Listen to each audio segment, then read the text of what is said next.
Joey, it's that time again. We're 9 days away from kickoff, and I now that I'm back in the States, I'm like, just feed me all the American sports you can feed me. I just want it all. And this, ironically, we're not playing in America next week, but still, we're right there. We're on the doorstep of having every single Saturday and all the weddings we don't want to go to happening over the That's next right. 5 months. Like we're here. We're here. I mean, totally understandable that after a couple weeks in France, you'd be tired of big French sports like basketball and I know. swimming and those kinds of things. I'll admit they were big on about Leon Marchand. Like I was in I was in the Jardin des Tuileries during one of his races, and every single person there had their phone out watching Leon Marchand, and that was a very cool moment. That was a very cool moment. I could tell for them. But we're Yep. not here for that. It's tech. I mean, this is basically preview. I mean, preview season. We do preview season for 100 days here from the Rumble Seat, as you very well know. But Yep. this is like we know what the team is now, save for hopefully no one gets injured in practice in the next couple days. But outside of that, Yeah. like we've got this is what we got now. Mm-hmm. Before we get going, do you know Tech's all time football record? All-time record. We played Um, 1,338 games over 131 seasons of football. Now, granted, some of those seasons were like 4 games, but they count. Uh, sure. 1338. If they were exactly 50-50, we're gonna do some good podcasting here and do some math in my head. there you go.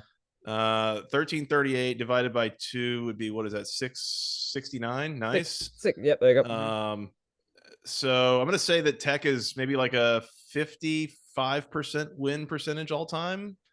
Um, large numbers like that. That seems like a fair place to go. So we'll say 700 and 730 all-time wins for Georgia Tech, and then the rest were, well, there were ties for a long There's time, some so ties. There are some ties in this. Yes. not that simple. Let's I'm gonna go. 700 wins all time.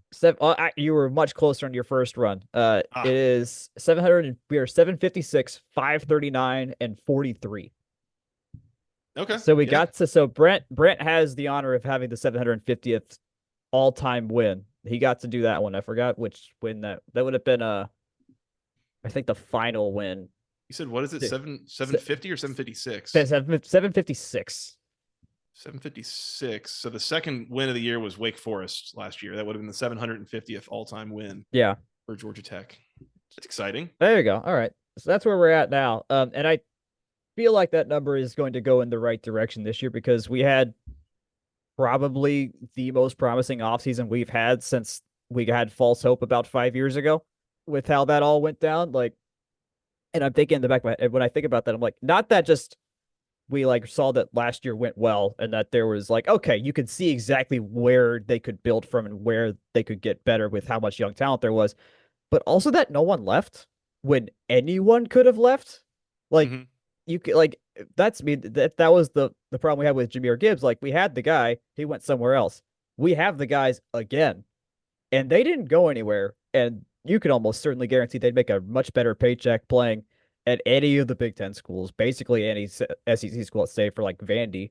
But they stayed, which means they believe something is about to happen here. And I think we all feel that as a fan base for the most part. Yeah, I mean, I think this is the difference. You see the buy-in going into the program from the players, and I think this is the difference in what Brent Key is doing versus what Jeff Collins is doing. Mm-hmm. Did there for a few years Yep. is. I think with Jeff Collins, you had a lot of bluster. You had a lot of kind of excitement and quote unquote hype and whatever else like that. But there was never the substance to back it up. Mm-hmm. And Yep. and they were going to try to recruit in like that first class or so, that first full class. I mean, that was where you got like Jameer Gibbs and Mm-hmm. and Mm-hmm. some of those guys, and like there was some talent that they brought in initially, but like I think a lot of these players, I mean, they're smart. They know what they're seeing, and you get into year three, and all of a sudden, this program is still like going nowhere. They're kind of disorganized. They're very inconsistent, losing a lot of games. Um, Again, I always go back to things you heard about what went on at practice with Yep. Jeff Collins, and it's Yep. certainly if some of these guys went to go like watch practice, you have to imagine they were like, "What the hell is this?" Yeah. Um, So I think, I mean, I don't know how much that staff was like objectively not as good at recruiting as this one seems to be. I think some of it is just that there's some substance there to back it up, and you saw it. I mean, you've seen Right. it ever since Brent Key was the interim. Right. Yeah. Yeah. They look consistent. They are physical. They are, uh, they're giving good effort. They're keeping themselves in games. They're not just getting the floor wiped with them. Right. Right. For the most part.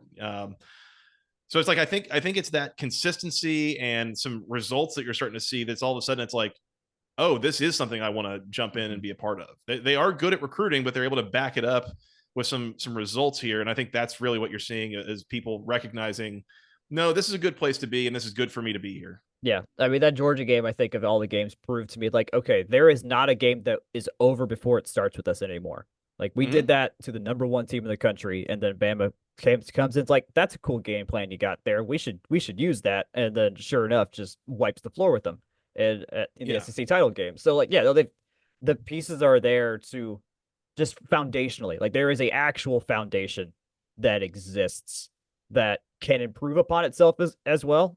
And I think, as you said, like the substance, they there was no such thing as taking care of the little things under Collins. And Brent is Yeah. basically only that. He's like, we are going to do everything, is every little thing right. And those are the Mm-hmm. small things, those little things. And he knows how to do that within the context of tech as well, which in hindsight, I'm realizing Jeff had no clue what the hell he was talking about when he talked about Georgia Tech. He was not familiar with it. He going here, I mean, hard schools are hard schools, but I think Brent's kind of proving the theory that like you have to know this place to effectively coach at this place as well. I think there's something to that. Yeah. And I think back, there's a couple of games from last year that I keep thinking back to. I mean, one of them is obviously going to be the Miami game. Yeah, And people want to point out about that game. What I will say is that they're like, well, if Mario Cristobal just takes a knee, you lose that game. You're 5-7. You don't go to a bowl game. That's true, yeah, right? Like, yeah. you I were out of timeouts.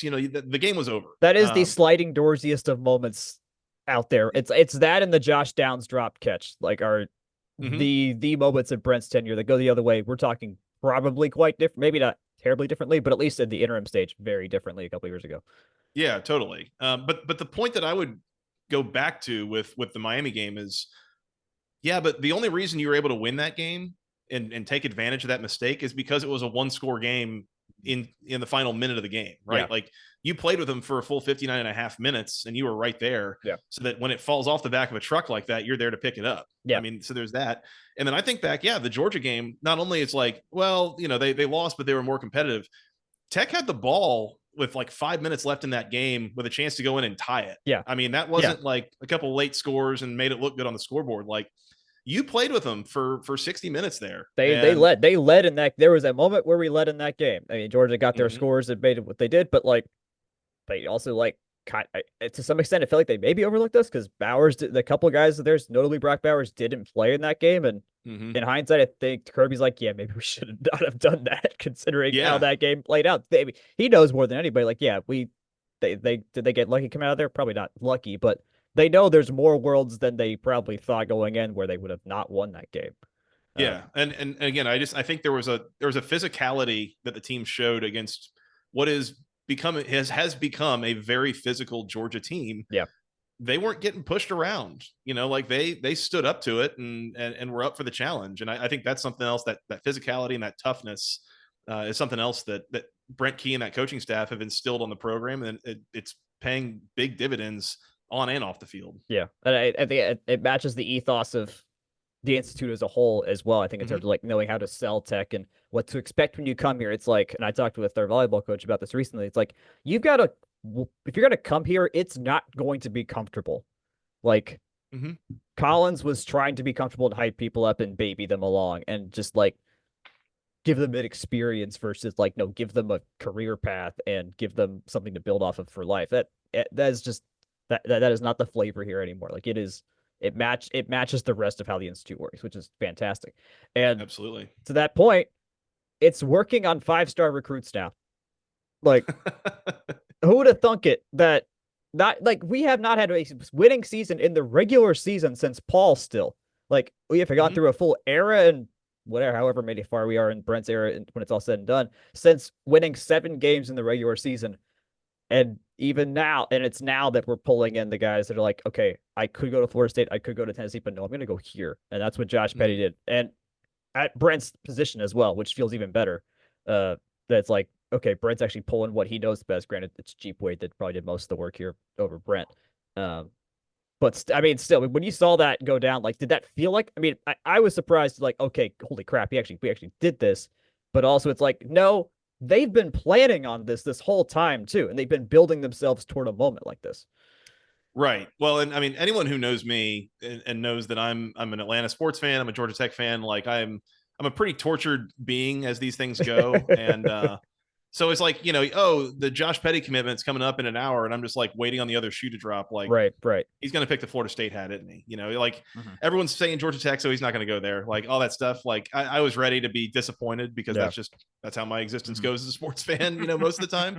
Um, but yeah, I mean, when that came through, I mean, just wow, like what a statement. And again, I mean, it's one thing to kind of hang with really really good teams on the field, but hanging with them in this way off the field and swimming in some of the recruiting waters that they have not swam in anytime that I can remember, basically. Right, Even the last time they were doing this on this kind of level, I think was probably before Paul Johnson. right. Yeah. You look at that, maybe that 2007 signing class or something, and I mean, just really impressed with the staff, and clearly, I think you're building something. Now, do I think that they're going to go start recruiting at a top 10 level? Like, no, I No, don't. no, no. I think that the Josh Petty thing. I mean, I think this is where you have kind of a special type of guy from a special type of family, that I don't think Georgia Tech was the highest bidder here, and I think he even made a comment after, in the post commitment kind of some of the interviews he was Mhm. doing. He said he was just looking for a quote unquote fair number, in Yeah. terms of the money he was asked for. He wasn't looking for the highest bidder. Right. Yeah. Where I think a lot of these really high end players, highest bidder is going to go a long way with them. Yeah. Yeah. So I don't know that Georgia Tech is going to consistently do that. But this is a guy who values probably being close to his family, values education, and also is a really top end prospect as an offensive lineman. Yeah. A guy that you can really build your offense around the next few years. So, Yeah. Which is you huge know, with Philo and other guys coming behind Haynes. That's be like, no, if you could shore up those two positions with mhm. that leadership and Petty, get a center that's going to work, and then three different quarterbacks who we don't know who's going to be the starter after Haynes, but it could be any of them. Mhm. That's that talk about a bedrock for success from 2026 and on. Like that's massive. And I think Yeah. to your point, like not the highest bidder in terms of the sheer financial dollars. That's not our pitch. Our pitch is that this is a 40-year decision to everyone Mhm. we have. Like we are pitching to Georgians, hey, you can come play at home in front of your family, which is even more of a selling point nowadays in this landscape of college football. Mhm. You will get paid. You'll get paid. You may not make seven figures, but we're gonna make it to where you can keep making seven figures down the line. Right. Which, and the kids that know that like that's a good deal are generally the ones that are probably in the headspace to make a better judgment call on that versus just like grab the bag now kind of situation. Um, Exactly. Well, and yeah, the guys that Georgia Tech is looking for this team are going to be the ones that realize, even if I am good enough and even if I do make it to the NFL, they always say the NFL stands for not for long. mhm, I mean, mhm. it is exceedingly rare that someone even makes it to the NFL and then makes generational wealth out of it. Right. Yeah, it's A not often. majority of these guys are out within 3 years. So, Yep. it's a really good selling point and sales pitch, I think, for these guys to say, well, even if you do make the NFL, you might not make it that far, but if you don't, here's something great that you can do in addition to the Yep. NFL with the rest of your life. Yeah. So Come back, get your nothing masters. all Yeah. that new, just the way that you present it. Right. Yeah. And that seems. I mean, obviously, I haven't been in like any of these people's houses when the coaches show up and be like, "Here's the pitch." But I mean, it's bet that's the pitch that works. I know that's what the other sports use as well. It's like it works. Like Mhm. that is just the pitch. Let's play the schedule game for a little bit here. Next week against Florida State. This is not the game that I think we are most likely to lose. Actually, of them all, I that's Virginia Tech for me of all the games. Really? Instead, Okay. yeah. Um, wait, this one's gonna be this We're just is talking about ACC games here, or just like all all the of them, games on the all schedule? of them, all. I So got you're them more all. convinced that they're going to lose to Virginia Tech and Blacksburg than they're going to lose in Athens. Yes. All right. Yeah. Yeah, Hell yeah. yeah. Uh, Florida State. The most likely situation for me is we lose impressively because it's still Florida State. Granted, DJ Uiagalelei, who knows? I mean, who knows? In terms of like who is the more sure quarterback, it can go both ways because it's not like Haynes has gotten rid of all of his interception problems. Um, Mm-hmm. but I mean, I every single line I've seen is like had as like a 12-point underdog, 13-point underdog. That just doesn't make sense. That has not made sense to me since day one Mm-mm. whatsoever. No, in my mind, that's too many points. I want Georgia Tech in the points at that point, and I'm with you. Like this, to me, this is the spot where you want Florida State. Right. They Do it they have now. a Yeah. they had like 8 or 9 guys drafted in the first 3 rounds, and then their quarterback was drafted after that, Mm-hmm. and he probably would have been drafted a little higher if he hadn't blown his knee out, Right. Right. Yeah. late in the season. Um, so it's like all that they have to replace, especially on offense, to some degree on defense too, though, to then go over to Ireland. Don't really know how much of a Florida State contingent's going to be over there. Georgia Tech going to come in kind of a feisty team, a quarterback that has some pretty high end potential, can go out there and win you a game Mm-hmm. if you let him. I like Georgia Tech's chances in this game. Yeah. I definitely like him with 13, getting 13, 14 points, however much it is, but Yeah. I wouldn't rule him out winning this game on the field either. Right. Like Yeah. I think that's on the table. We got a sold out game. I think about half the ticket, a little bit over half the tickets were sold in America. And I Mm-hmm. have no doubt that over half of that, a lot that came from us. Knowing that Mm-hmm. they seem to pitch that game more to us, considering this is a home game we sacrificed, than how they pitched it to Florida State. So I think there's that whole note that, and also that we've got the kind of people that like to travel as well. Like tech Yeah. people do that. Tech people live abroad and all that kind of stuff. So I think Yep. I think it's going to be a strong showing out there, and I'm glad we're going to have one of our old writers there to be our actual boots on the ground. And Between while we're talking about it, by Yeah. the way, I went last time. That was Oh me and my yeah. wife went for our honeymoon. First of all, wild to think that was 8 years ago. It does not seem like it was that long ago, but it was. Had a wonderful time over there. Helped to win the game, Yes. but Yes. I mean, had a great time in Dublin, going around Ireland. Highly recommended. If y'all need any travel tips or any recommendations for anywhere, I've got a list of things that we did while we were there. So hit me up. Sweet. All right, there you go. Between Georgia State, Syracuse, and Virginia and VMI, this is like the you have to win 2 out of 3 or kind of else situation here. Cuse is the Mm-hmm. most trappiest of that because it's in Syracuse and they nearly beat us with a backup tight end playing quarterback last year. Mm-hmm. Uh, does I guess Georgia State VMI I'm not worried about. Does the Cuse game worry Man. you at all? Because this will also be like a third week in a row we play. We don't have an off week coming back from Ireland. Like they play Georgia State the next weekend and then they go to Syracuse. So the break Yeah, ain't there. I mean, they'll be almost halfway done with their schedule by the end of September, which is kind of wild to think about. Yeah.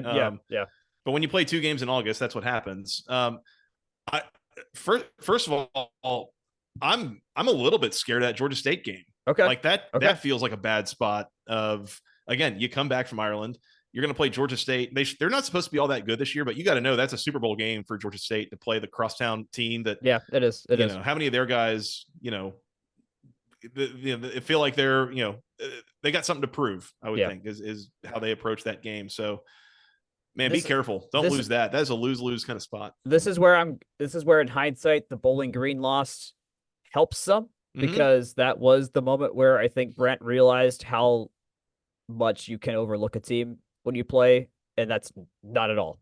And he just straight up admitted, yeah, we did overlook them. The players admitted, like, yeah, we kind of overlooked it, and then we got shellacked. So yeah. Also, thankfully, Bowling Green and Boston College, you lost both those games last year as a double-digit favorite. Like, yeah, as much as this program's improving, they haven't yet proven that they are, impervious to the really dumb loss, even at home. Right. Thankfully, this is an 8 o'clock kick, so I guess get the maximum amount of time you get to rest up after getting home. I don't know what the negotiations were there.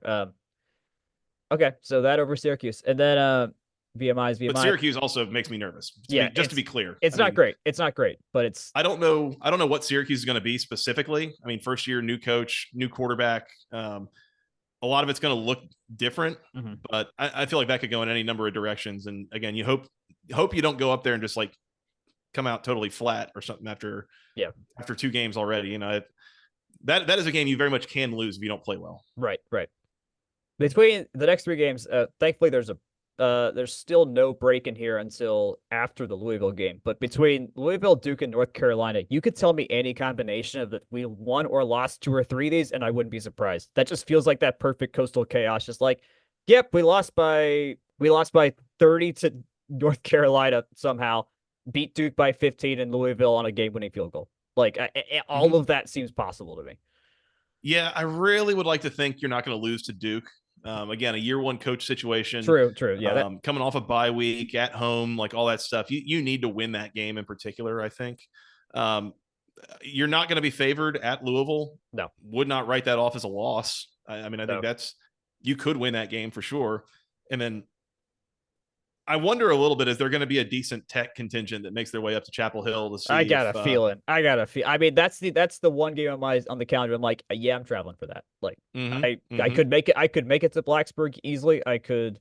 Well, I guess I'm going to Athens because that's not far. Actually, yeah. There's only two games in here. I'm like, yeah, I could make that. It's Chapel Hill and the Georgia game. So I'm like, but like granted, there's so much hubris involved in like, yes, we're going up there to go see what Mr. Badman does and how much we absolutely just rake him. And Brett is not going to hold anything back in that game either. Like he is going to Mm-mm. treat that like an NFL team treats any game, which is like you run up the score because it's your job, not because you get to it. Like you have to do that because you have to protect yourself. This is a Mm-hmm. no.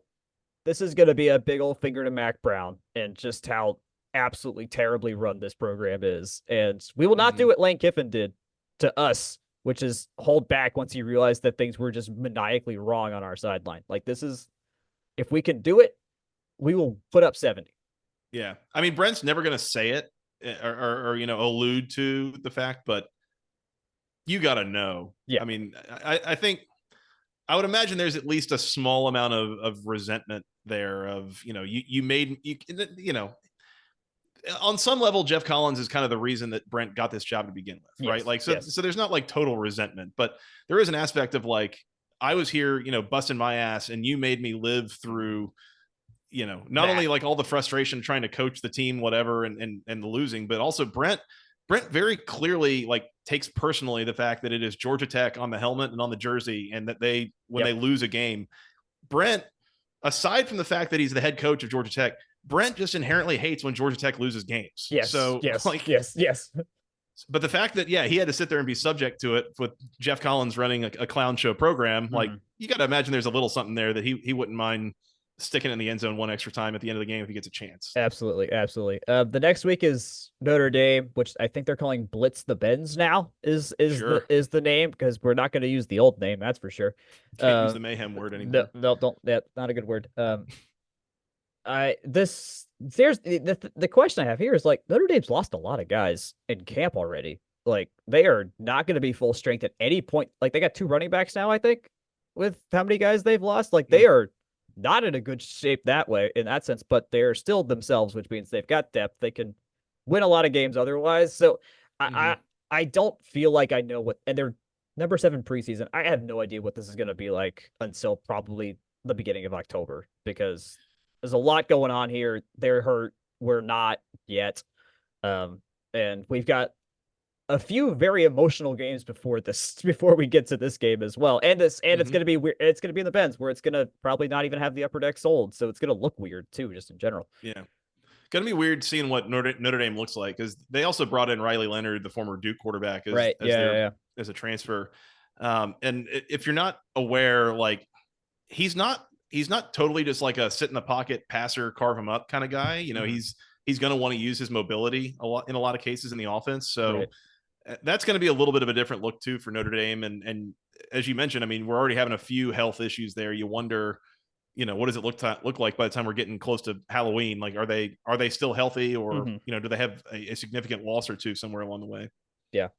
I say the Virginia Tech game is the one I'm most sure will lose because it just feels like that perfect combo of like this is where the coastal chaos just doesn't hit.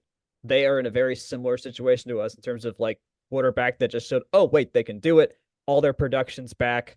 Um, they're just kind of a very similar spot than us, which has me like, okay, well, it's Blacksburg of all places. You got to also go play this game coming off of Notre Dame.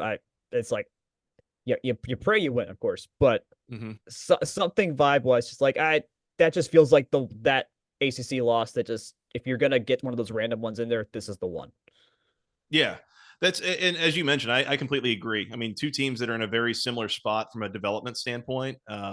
I mean, I think Virginia Tech's defense probably a little bit better than Yeah, what yeah, Georgia Tech had last year, but you expect an improved defense for the Jackets, hopefully much with a better, much better. Yeah, new defensive coordinator and a couple fresh faces. Um, but yeah, I mean, I think going to Blacksburg, that's really tough. I would like this. I would feel better about this game at home for sure, which is real expert analysis here. But I would also say, I mean, I look at this game as like a pretty good measuring stick for both of these programs. Again, kind of yeah, relatively early in the coach tenures. They're both named Brent. They bring back their quarterbacks. Both of them are probably two of the five best quarterbacks in the ACC this year, I would say. yeah. So yeah, gonna be interesting to watch that one. And I'm with you. I mean, I lean loss, but I'm not convinced by any means. I mean, I think that game could go any direction. I hope they play this at noon and not 8 o'clock. That is my wish. Yeah. And then we got Miami at North Carolina State, both at home. This is where this is where we like to basically just don't play except for like once every 10 days kind of situation, which I love when it comes to staying healthy and that kind of thing. Miami, I don't know if they know how to call plays in the fourth quarter, so I feel pretty confident about that one. And then North Carolina State, they are going to be tough. It's a Thursday nighter. It could be 60 degrees that night. It could be 30. You don't know in late November in Atlanta. Like there's so many possibilities of what this game could be like. Also, it'll be kind of in that sweet spot where we're wrapping up classes. It's peak kids won't have left campus yet, but they'll be on edge, ready to go. So I think it lines up neatly within the student calendar as like just a game that everyone's gonna be at, kind of thing. And we also have had a Thursday night game on campus in a while. Like it's that since COVID, I think, since pre-COVID. Like I remember going to one in 19. So it's been a minute. Yeah, no kidding. And that's, as you mentioned, I mean, kind of a quirky schedule here to end the season. I mean, you have Virginia Tech and Blacksburg. That's on Saturday, October 26th. And then after that, it's bye week, home against Miami. Yep. Bye week, Thursday night at home against NC State. And then Friday night is when you go play Georgia. So kind of a wacky, cadence to end the year, but getting the double buys in there, I think helps from a health standpoint. You hope that it doesn't, throw off rhythms and get guys out of sync and, totally lose the first quarter or first half of a game while they're trying to get things back in rhythm. But I mean, that NC State game, also a good spot. NC State expected to be good this year. I think their defense is going to be really good. Not fully sold just this yet on Grayson McCall. So, we'll see. It could work out very well, but I don't think that's as silver bullet a solution as I think some people are treating it as. Gotcha.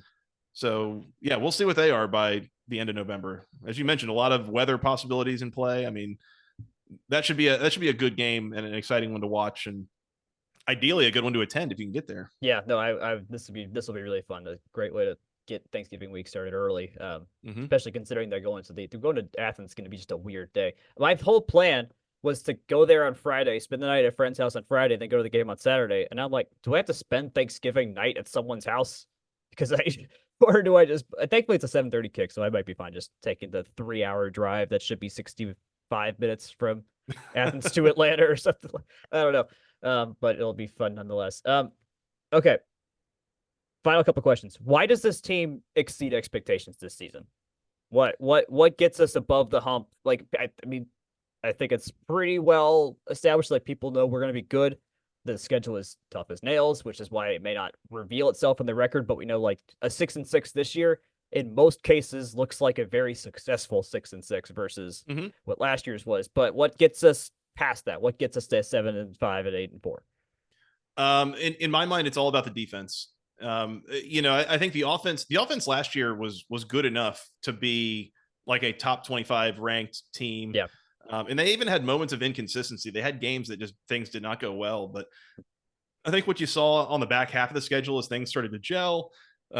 Haynes King started getting a little healthier. Buster Faulkner was getting even more comfortable with the personnel and some of the things that they could do. I've seen some gifs and some film breakdowns of some of the stuff that Buster Faulkner was running. And you mentioned the Georgia game and some of those games late in the year. Who, buddy? Yeah. He was in his bag. Like Yes. Yes. he's got some tricks up his sleeve, So like I'm not worried about the offense as long as you can do something similar to what you did last year. And again, you've got almost all of your personnel back, so Right. no reason to think that you can't. To me, it's all about the defense, and the defense has been a problem at Georgia Tech for. When's the last time you remember us having like a solid defense? I don't. I don't. Been a long time. Maybe think back to like I know like the Orange Bowl team in 2014. That defense was effective. They also got like a million turnovers, which helps. Yeah. So Yeah. I think this defense last year was clearly a problem. I look at it and like I don't know that it was like a talent capability issue as much as it seemed like it was a coaching issue. Right. It Yeah. was Yeah. a lack of attention to detail. It was poor schemes at times. And so hopefully that's what you're resolving by bringing in Tyler Santucci and Jess Simpson and like all these new assistants that you've got in, is that hopefully it's being drilled in a way that is, again, we talk about the attention to detail thing. And it's not about how many things can you do, it's about how many things can you do well. So if this defense, I mean, I don't think it's crazy. They couldn't be a whole lot worse than they were last year. No, yeah, it was how many hundreds of yards will we allow on the ground last year? You hope the number was under 2. That was the whole thing. Well, and I think they finished the season like in the 90s of SP plus, basically. So I mean that's bad, like really bad. Yeah. And it doesn't take that much to get that into the 50s or the 60s. Like that's completely reasonable, feasible, doable. And if you do that and you combine it with, again, like a top 30-ish offense, that's plenty good enough. That you can get 7 games on this schedule, and that, maybe you lose to a Syracuse or a Louisville or something kind of earlier in the year, but might also mean you knock off a Miami or an NC State, like later in the year. So like, just because you're not favored in games, I mean, they showed us last year. They lost a couple games that they were double-digit favorites. They also won a couple games. They were double-digit underdogs. So, I mean, I think those things are all on the table, and it gets easier to do when you really trust the defense week in, week out, play in, play out, drive in, drive out. So that's where it all hinges on for me, is how much of a difference is Tyler Santucci and this new defensive coaching staff going to make? Because that's all just going straight to the bottom line in terms of wins and losses, so to speak. Kind of crossing up some metaphors here, but that's I get your point. It's extending that, taking care of the little things finally to the defense, because that just wasn't happening. Like that stuff just did not. I mean, it kind of existed, but not to an extent where you could reliably say, okay, we don't. Outside of the secondary being pretty good, that was kind of it. And I think I was going to ask why does this team not meet expectations? It's probably just the reverse, the flip of that. It's like, it just didn't work. Tyler just wasn't the guy, and the Romello Height and the other guys that we brought in just didn't pan out like you thought they would have. Or we're down to our third string quarterback and Aaron Philo has to play, something like that, probably. Yeah, true freshman quarterback is playing, that kind of thing. And I would think, for whatever reason, maybe the offense backslides a little bit. Either Haynes King is like playing beat up or something, to that effect. But again, I don't know how much worse the defense could realistically be. So it's all kind of gravy at that point. But they're going to rely on their offense for the games that they're going to win. So if they were to fall back, then you might be looking at a tougher final record. And what I like is, even if we have to go to Pyron, it's just like, that's fine. That guy, that dude is going to play hard no matter what. And so it may not look flashy as Haynes is going to look, but if we end up in a situation where like, nope, Pyron's playing against Louisville, Pyron's playing against North Carolina State. No one here is saying, oh no. We're saying, okay, it may be a little bit tougher, but he knows how to do this. He's won us games before, and he's going to be as aggressive as anyone else on this team. And has similar, I mean, it's an off-field thing, but has that similar pride about Tech. And like has chosen, he didn't have to stay here, but he still chose to stay, and it's going to do the backup thing to Haynes. So a guy that gets it, Yeah. And while we're talking about Zach Pyron, I mean, this is a case where I'm with you. I mean, I really enjoyed watching him play in like the 2.5 games he was in 2022, basically. And a guy who seems like he gets it, and seems like a guy that, you want around whenever Haynes King moves on. You want Zach Pyron to be there as a contingency plan. And one of the things I think back to is, I mean, years ago, like in the mid 2000s, I forget who the quarterback was, it Stefan LaFours or someone for Louisville, but Bobby Petrino coaching Louisville, he would put Brian Brom in the game for a drive or two Mm-hmm. just to kind of get real game reps and kind of, you know, Yeah. play with those live bullets kind of thing, just to have that experience so that he's ready to step in. You saw Paul Johnson do it with Tevin Washington and Vad Lee. I think it was in 2012 Mm-hmm. that he would let Vad Lee play a couple drives in the second quarter kind of thing. And if he was the hot hand, you know, you'd ride him from there. So Yeah. Yeah. like I would be okay. And I would actually kind of like seeing Zach Pyron get a drive or two in every game. Yeah, and he would get Maybe. running, and he got running plays last year. Like you could tell when Mhm. they were going to do the quarterback runs or use them as a disguise or something like that. Like there Mhm. are situations game wise where it's like, oh yeah, no, put him in. Like Haynes can run, Mhm. but like if you got to play, like it doesn't matter who is running, just put Zach in. Like let Yeah. him take the beat. Like he's fine taking the beating. He will Mhm. run through it. He'll run through it hard. That's how he got hurt in 2022, That's right? true. He's Yeah. just trying to barrel through somebody, you know. So yeah, things like that. And but even, you know, don't be afraid to let him throw a couple passes. Yeah. I mean, and I think that's maybe one of the things you start to see as a wrinkle from Buster Faulkner is, oh look, here comes Tim Tebow, the running quarterback again, and then oh Mhm. look, he's actually dropping back and passing, or Right. you know, it's a QB draw play action kind of thing. You know, Yeah. now he's throwing it. I'll So be curious how much they decide to use him, assuming Georgia State goes how it should. I mean, I know it's rivalry and mhm. everything like that, but in most simulations, you're going to have us winning pretty comfortably in that game. I wonder how much between that and Virginia in the VMI game he gets in. If it's like, does he get like 4 drives in those games? Does he get just 2? Just well, like how do they play that off? Because we'll see. Well, that's going to be a spot. We'll see how much he's progressed too recently and like where his throwing's at and how much they're going to run him and things like that. So Yeah. we're gonna find out a lot about this team in the first 2 weeks of the season between how do they look against the best of the best of the best in the best in the country. Florida State is not the best in the country, and how does the rest of the team look when you get into the second half of the Georgia State game? We're gonna see a Mhm. lot, and it's gonna be very interesting. This is gonna be a very interesting season. We Yeah. are definitely flying under the radar still nationally, and I don't Mhm. think we're complaining about that either. Yeah, no, I mean it's a lot easier to operate when there's not a ton of expectations, and especially when you can play the underdog, and you know you can say, oh, nobody believed in us, and kind of play with a chip on your shoulder. Yeah, it's pretty rare that people are upset about that. You know, Yeah. there's maybe some fan bases or something, but no, we're We'll okay with take it. that. We'll take it. Do you Mhm. have a record in your head that you're like, this is? Are you comfortable with? Is there one you've set on? Are you in the 7-win camp, 8-win camp? Are you still in the 6-win camp? Where you sitting? I'm gonna say 6-6. Okay. I mean the win total in Vegas is like 4.5. Which is nuts. That's nuts. Go. I mean, I do not give legal betting advice, but I really like that bet. I was gonna say Personally, I don't either, but yeah, I think that's probably. I mean, I think a better number if I was setting the number as a casino would probably be 5 even, yeah. um, and basically making you decide if you want 6 or 4, Mhm. but giving myself the out if they land on 5 and 7. Um, I'm going to say 6-6. I do think there's upside there. I mean, again, you can kind of knock someone off and establish yourself as, Coastal you know, Chaos still exists. Like it's upper still half of there. the ACC. It's there to be taken, but Yeah. you're playing a bunch of other upper half of the ACC teams too with it. So it's, you Yeah. know, that's a challenge. So I'll say 6-6. I think they get back to a bowl game again. Yeah. I think it's totally on the table that you lose a handful of close games and you finish 5-7 or something and you miss a bowl game. And it's like, that sucks, but like we were really close and we had a really tough schedule, and you know, we're a better team than we were last year and we're still building towards next year. So, Yeah.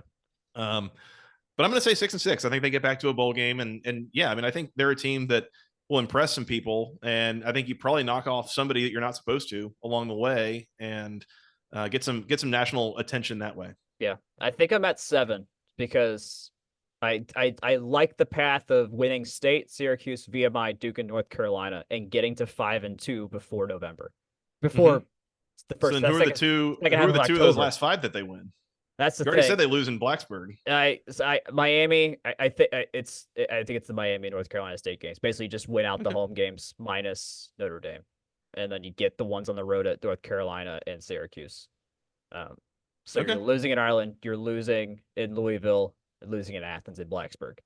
Um, and I think and basically those ACC games, you could tell me we lose to NC State, beat or we be like any version of losing and winning against Miami and North Carolina State going 1-1, I could believe you as well. Like that's just where like that ACC just mesh just starts forming. It's just like you don't know how that's gonna pan out. Like the best team, Clemson's are gonna win them all. Those and people think Miami always should. They never do.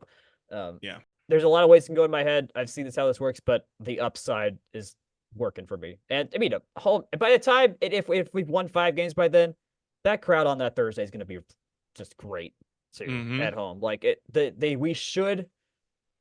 I think we should get some crowds we have not seen in a little while on campus this year. I think we're at that point. So, Joey, thank you so much for doing this. We're going to go to Chad Bishop in a bit here to do more like what he's seen at practice and things like that. But we always have to have an alum here to give us the proper vibe checks with how things are going. So hopefully we talk again mid-season and we're on the right path.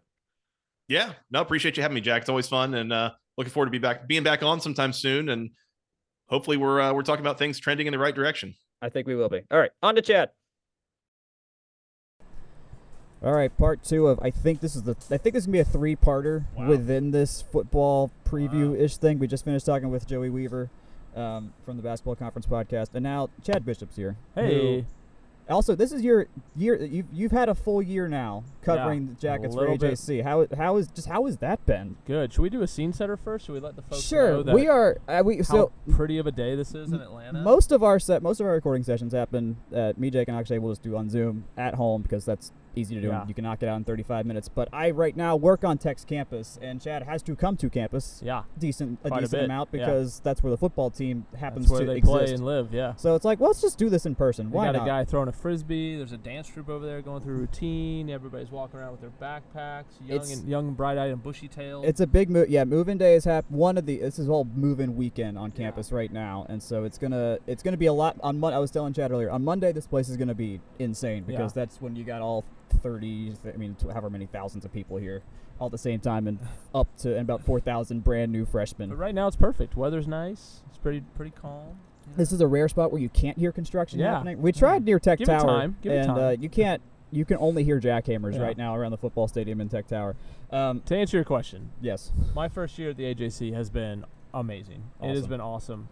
Covering Georgia Tech has been awesome. I grew up in Atlanta, so to write for the AJC is a dream come true. But just the era that I think Georgia Tech is in has been beneficial to me because there's a new football coach, a new basketball coach, and a new AD, and I'm new, and we're all getting to know each other. And then there's excitement. I mean, there's excitement with the football team. There was a ton of excitement with the basketball team despite the overall record. Right. Baseball went back to a regional. I mean, Jay Batt's doing some pretty, impressive things, as AD. So it's been great for me, and I had to travel through the ACC a lot already. About ready to travel to Dublin, Ireland. So yeah, you're gonna be there. Nice. Yeah. So it's been a great beat 1 year in. All of you AJC subscribers bought this man's plane ticket. That's fantastic. Thank you, AJC subscribers. No, that's fantastic. No, I imagine being an Atlanta guy, getting to this is a massive reset point for Tech in a lot of ways. Like it's for me, a lot of new coaches. I was thinking about this yesterday. First time we might have a legit defense in a while because that wasn't the huge. I mean, it was a priority under Paul, but it wasn't a massive thing. Yeah. I think it's fair to say that just went to the wayside with the previous regime, despite the fact he was a quote defensive coach. And then once Thacker happened, I'll just put it that way. And now Santucci's here, and it's like people are like, no, this feels like it makes sense. So I mean, it has been a continuous building point, I think, up to now, and I assume you felt that in the last year or so. Yeah, I think that's a great point because the Paul Johnson era, with that offense, with that option system, and I lived it when I was at Georgia Southern. Defense is never a priority because you just expect to outscore people and drain the clock, and you don't need to put that much emphasis on it. But with the new Brent Key system in place and the type of offense they are running, where it's a little bit more quicker paced, a little bit more points on the board at a quicker pace. You're going to need an elite defense to compete for championships. And we saw Brent Key do that this offseason with a new defensive coordinator and a whole bevy of new assistant coaches. The transfers they brought in at every level, defensive line, linebacker, secondary, to build depth, to raise that talent level, which they'll continue to do through recruiting in the transfer portal in years to come. But I think everybody knows that if that Georgia Tech defense They don't have to be the 1985 Chicago Bears. Nope, not at all. They just got to be a little bit better, marginally better, and that'll give that Tech chance to increase that win total from 7 to maybe 8, 9, dare I say 10. So I that was clearly the point of emphasis as soon as that bowl game ended, got to get a new defensive coordinator, got to get some new players, and 2024 will be a start to that. Yeah, I think it will be. Is there anything you have experienced for the first time as a sports journalist covering Tech this year that you're like, oh, I didn't realize this could happen to me or could see this? Miami, man. The Miami game. The Miami game. That is something who anybody was there, anybody watched, never saw happen and will probably never, ever see happen again. I think Mario Cristobal did a service to the rest of the college coaching fraternity to know when to take a knee, and that was the prime example.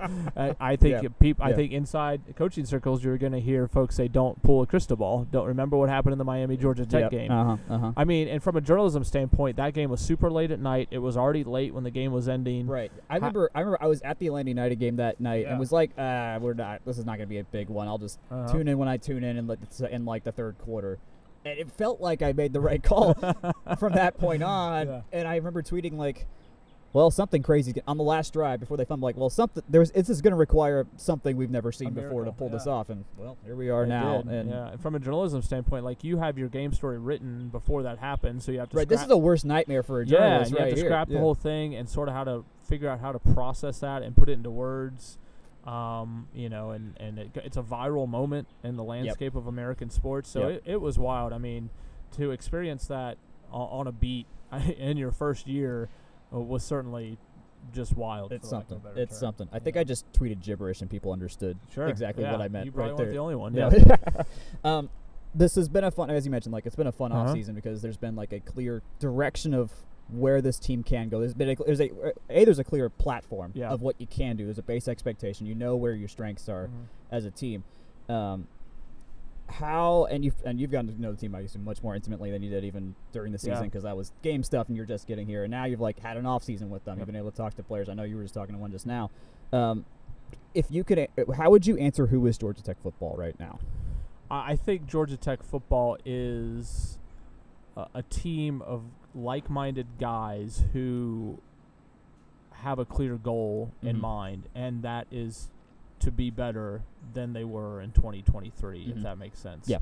I think there's sort of this fine line of they know they're a good football team, they know they have good players, but they still have to go out and prove that. Right. And I think they're confident that they can do that. I don't know if that's really different than a lot of college football teams in America, but this one just seems different than last year where there was still a little bit of uncertainty. Yeah. And I think you saw that early in the year, right? And some of the losses.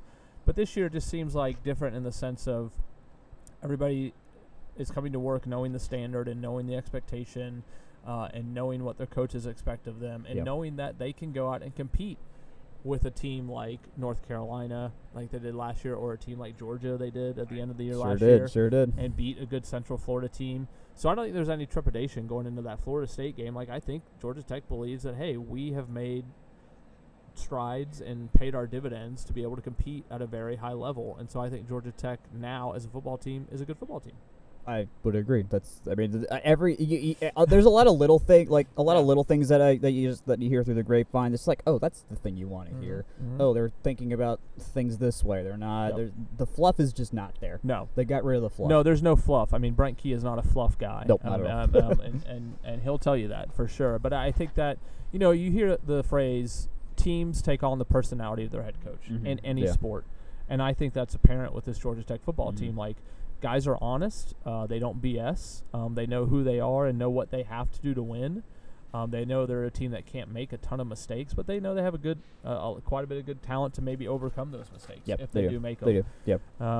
Again, I think the phrase I've been using is cautiously optimistic. I think they know if they stay healthy and play to the level they played against Central Florida and Georgia and North Carolina and Virginia at the end of the year last year, that they're going to have a chance to be in every single ball game on this schedule coming up. And let's remember that UCF game, they were down. That was one of the biggest comeback wins in program history. Yeah. This team's been around for 131 years, and that was one of the biggest, most difficult in quotes wins that they pulled off. So they have it in them. at practices and stuff like that, has there been any guys that have stood out to you? Does it feel like, well, let's go, has anyone stood out to you, and then does it look like Haynes King has made market improvements since last year? Yeah, well, I'll start with Haynes King. I don't know if we'll be able to tell about his improvement until he plays another defense, because practices is a lot of drills. I know there was one moment, in a scrimmage where Brent Key, maybe it was Buster Faulkner, talked about him throwing the ball away. Mm-hmm. Maybe it was Chris Winkie who mentioned that. Yeah. And so his evolution of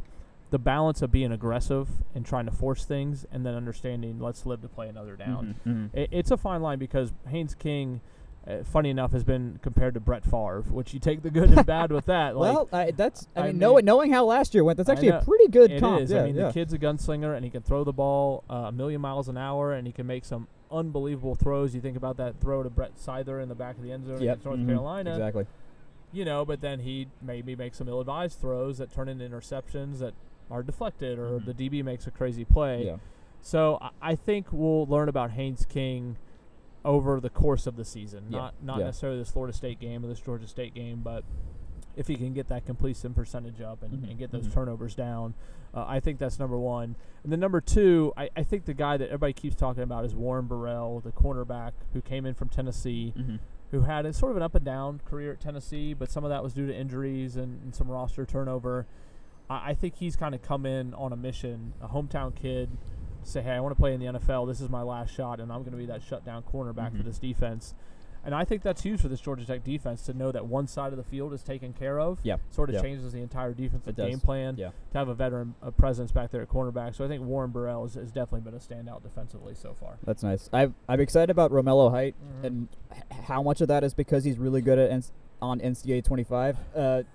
Part of it. I can tell you he had an outstanding scrimmage, the second scrimmage of the preseason. He was an animal getting in the backfield. And, I mean, you know as well as I do, Georgia Tech had no pass rush and could not stop the run in 23, and now they got a guy like Romello Height who can come in there and be a conduit to a new pass rush. So, yeah, he's, again, another kid like Warren Burrell.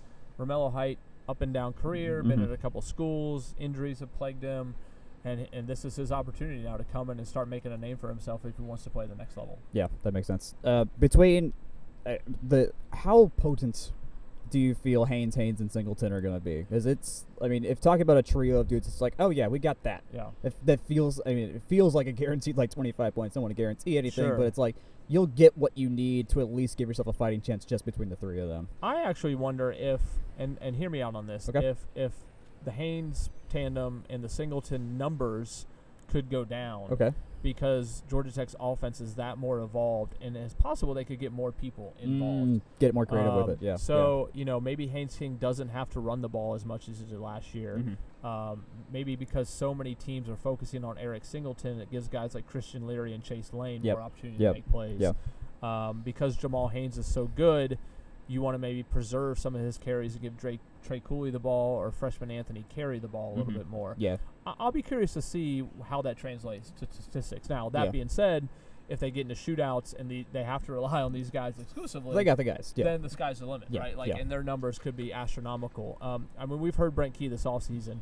He's in love with Haynes King. He thinks Haynes King is one of the best quarterbacks in the country, if not the ACC. He teased Joe Hamilton the other day that Haynes King is better than Joe Hamilton. And that was a joke, folks. Brent Key, and a momentary glance of his sense of humor was teasing Joe Hamilton. But, they love this kid. Buster Faulkner, Chris Winkie, and Brent Key love Haynes King, and they think he's the real deal. And so I think if he's allowed to put up massive numbers, they're going to let him throw for 500 yards. And he's got so many good voices in the quarterback's room helping him along with this, and Pyron's right there as a backup in a great sense, and also a backup that to be a backup at Tech, the best version of that is Pyron, because he's also no, I'm gonna he could have left. He could have left, and why didn't he leave in this era of transfer portal and NIL money? You could say that for many guys in the offense. And that's a credit to Brent Key and his staff. He always talk about nowadays you got to recruit your own roster in the offseason. They did a great job of that, and you're right about Zach Pyron. I think Tex fans, I know they wouldn't want to ever talk about a possible injury to Haynes King, but if that were to happen, I think they're going to be okay with Zach Pyron if he has to go in there in a backup role. And then for years to come, I know all eyes are on Aaron Philo and Graham Knowles, the true freshman quarterback. But if Zach Pyron comes back, you got to feel pretty good about he'll be the quarterback of the future as well. Yeah, no, I'm excited. I'm excited about that. Game 1 in Ireland, you're going to fly out there soon. What do we got to do to win? What gets us over the hump to at least make it a 1-score game in the fourth quarter? It's like, okay, we got a real shot at this. Yeah, I think there's a lot of things. I think number one, and this goes anytime you're facing an elite team and you're the underdog, you can't make any mistakes. No, and that's whether that's a false start on a 1st and 10, whether that's a drop touchdown pass, whether that's a fumble, you can't make any of those mistakes. You've got to give yourself a chance. Number two, I think they have to take advantage of Florida State's mistakes. Yeah. I think we all expect Florida State to come out possibly a little rusty. They have a new quarterback. They have a ton of new faces. Yeah. And everywhere. This is the time to catch them. This is the time to catch them. I don't really buy into that. Are they still smarting off the college football playoff snub or the beat down to Georgia? I mean, every year's a new team, and I don't think those guys are talking about that. No. But, and if they get down 7-0 in a hole, how does Florida State, respond? And can you take advantage of that? Yep. Number three, I think, as much as Brent Key said it won't be an issue, I think handling the elements and the weirdness of this all will be key. Like it's going to be 66 degrees and possibly raining, and you're in another country. College game day is there. There's a lot of variables. And they're getting. You told me they fly out the 21st, right? Yeah, Georgia Tech will get there the Thursday before the game. Okay. They fly in that morning. They practice right away at noon Irish time on Thursday. Okay. It's not the worst time difference, but it's still pretty close. It's still an close. Adjustment. And I just think it's still the hype of it all, the excitement all. There's just a lot of X factors to handle. Which team handles those X factors better? And then I think running the ball, stopping the run and running the ball. Can Georgia Tech run it against Florida State's very talented defense? And can they stop the run? Because we've been led to believe, reading a lot of Florida State reports, the Seminoles are going to try to run the ball at will too. And they have a new quarterback, and why wouldn't they? Right, They have a very talented ground game and a very stout offensive line as well. So which team can control the line of scrimmage and run the ball at will be key as well. Yeah. That'll be interesting. Yeah, I mean, it's always weird. I mean, all of our stuff last year was crazy schemey run things that 18 different things could happen at any given point depending on what Faulkner had up his sleeve. The great thing about this opener, Jack, is that, nobody knows. Yes. Nobody has any idea. And, I've been asked for a lot of predictions. I don't know. I mean, I kind of lean into I wasn't even going to ask because it's just it's really this is there's so much there's two very different games you have to play in the next 3 weeks. I mean, I kind of lean toward a 20-17 game, but it could be 51-40. I don't know. I mean, I don't know what to expect out of Florida State's offense. I know what I'm getting out of Georgia Tech's offense. What the heck is their defense going to look like? Right. So there's just too many variables we don't know. And but that's why we love the game, man, and that's why we're going to go watch it. We're going to go cover it. It's going to be so fun. I'm excited you're going to be there. I wish I was going to be out there, but I'll drink a Guinness for you. Oh, thank you. Chad Bishop, thank you so much for hanging out. You got it, man. It's going to be a fun season. It will be a great season. All right, back with our usual trio. Jake's here, Akshay's here, I'm here. This podcast has technically taken 3 different days to record because that's how schedules work out. Jake, lead us in with section 103, and then we'll get to our specialty content. Yeah, absolutely. So I sometimes usually pick my shirt with some pretty, direct intent when we're recording the podcast. And today I picked my welcome to Bobby Dot, or my Bobby Dot is my happy place shirt. Good grief. I just knocked over my mic and scrambled my brain. But that should tell you how excited we are to be talking football. It's real. It's less than a week away. And the best place to get prepared for the upcoming season is section103.com. As always, 10% off, code FTRS, free shipping on orders over $80. But, Bobby Dodd is your happy place. You might as well tell the world, in addition to all the great Georgia Tech apparel that you can find otherwise at their site. Go check them out, and also follow them on Twitter. Lots of apparel related news, and that's at section 103 there as well. Gents, let's get to it. I'm excited to give you all a sense of what me and Joey and Chad talked about. A lot of personnel stuff, where we stand in the grand scheme of things. But we do not talk analytics, which is more of our bread and butter and how we like to think about the sports and things like that. Where we stand right now in SP Plus, which I'll read off and then we'll get into talking. An offense, we're at 50 right now. Defense 86th, which is a jump, a jump in some regard from last year, considering it wasn't great really at all. Special teams 68th. I feel like Aiden Burr is better than that. And then overall, we're 65th at 0.3, which puts you at an average team. This year, I think we all here think the skill is there to be above average. The schedule is weird. So let's go into, I guess, what stands to improve. If you look at our EPA from last year against the rush, it's not good. Teams could run all over us. Actually, do you want to dive into like what the metrics taught us about like what the metrics just said that like Georgia Tech is really good at this.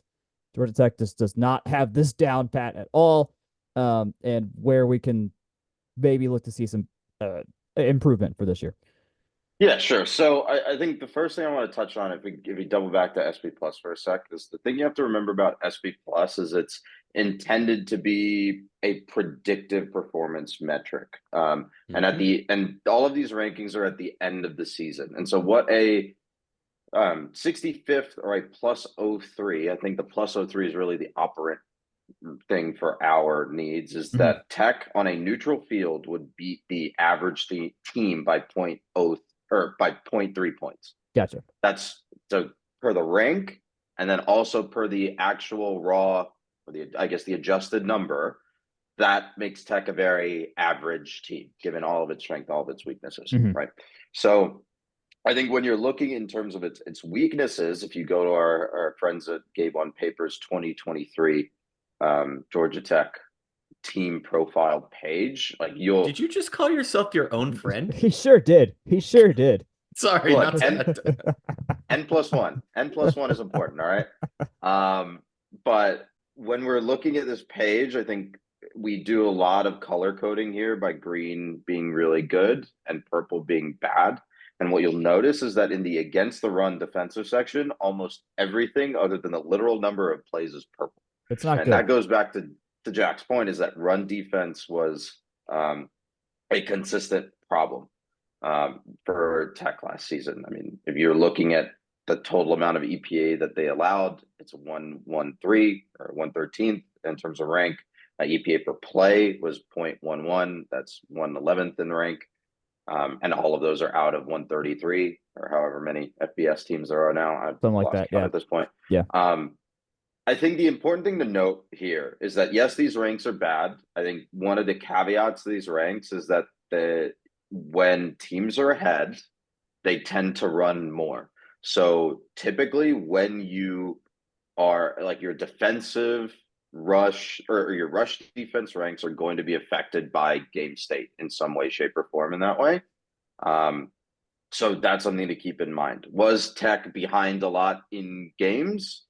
I don't have the number in front of me, but just remembering a couple of moments here and there from last season, like they were even or behind like a decent bit, right? They went 7-6, so in at least half of their games they were behind at the end. Yep. So that's and we're behind in a number of those too, like in more than half those games, especially if you include the bowl game as well. Well, and I think the thing that this kind of ties into some of the commentary we've had previously about Santucci specifically is if we're talking about defense, contributors are one thing, transfers, graduates staying the same, that's one thing, but it's almost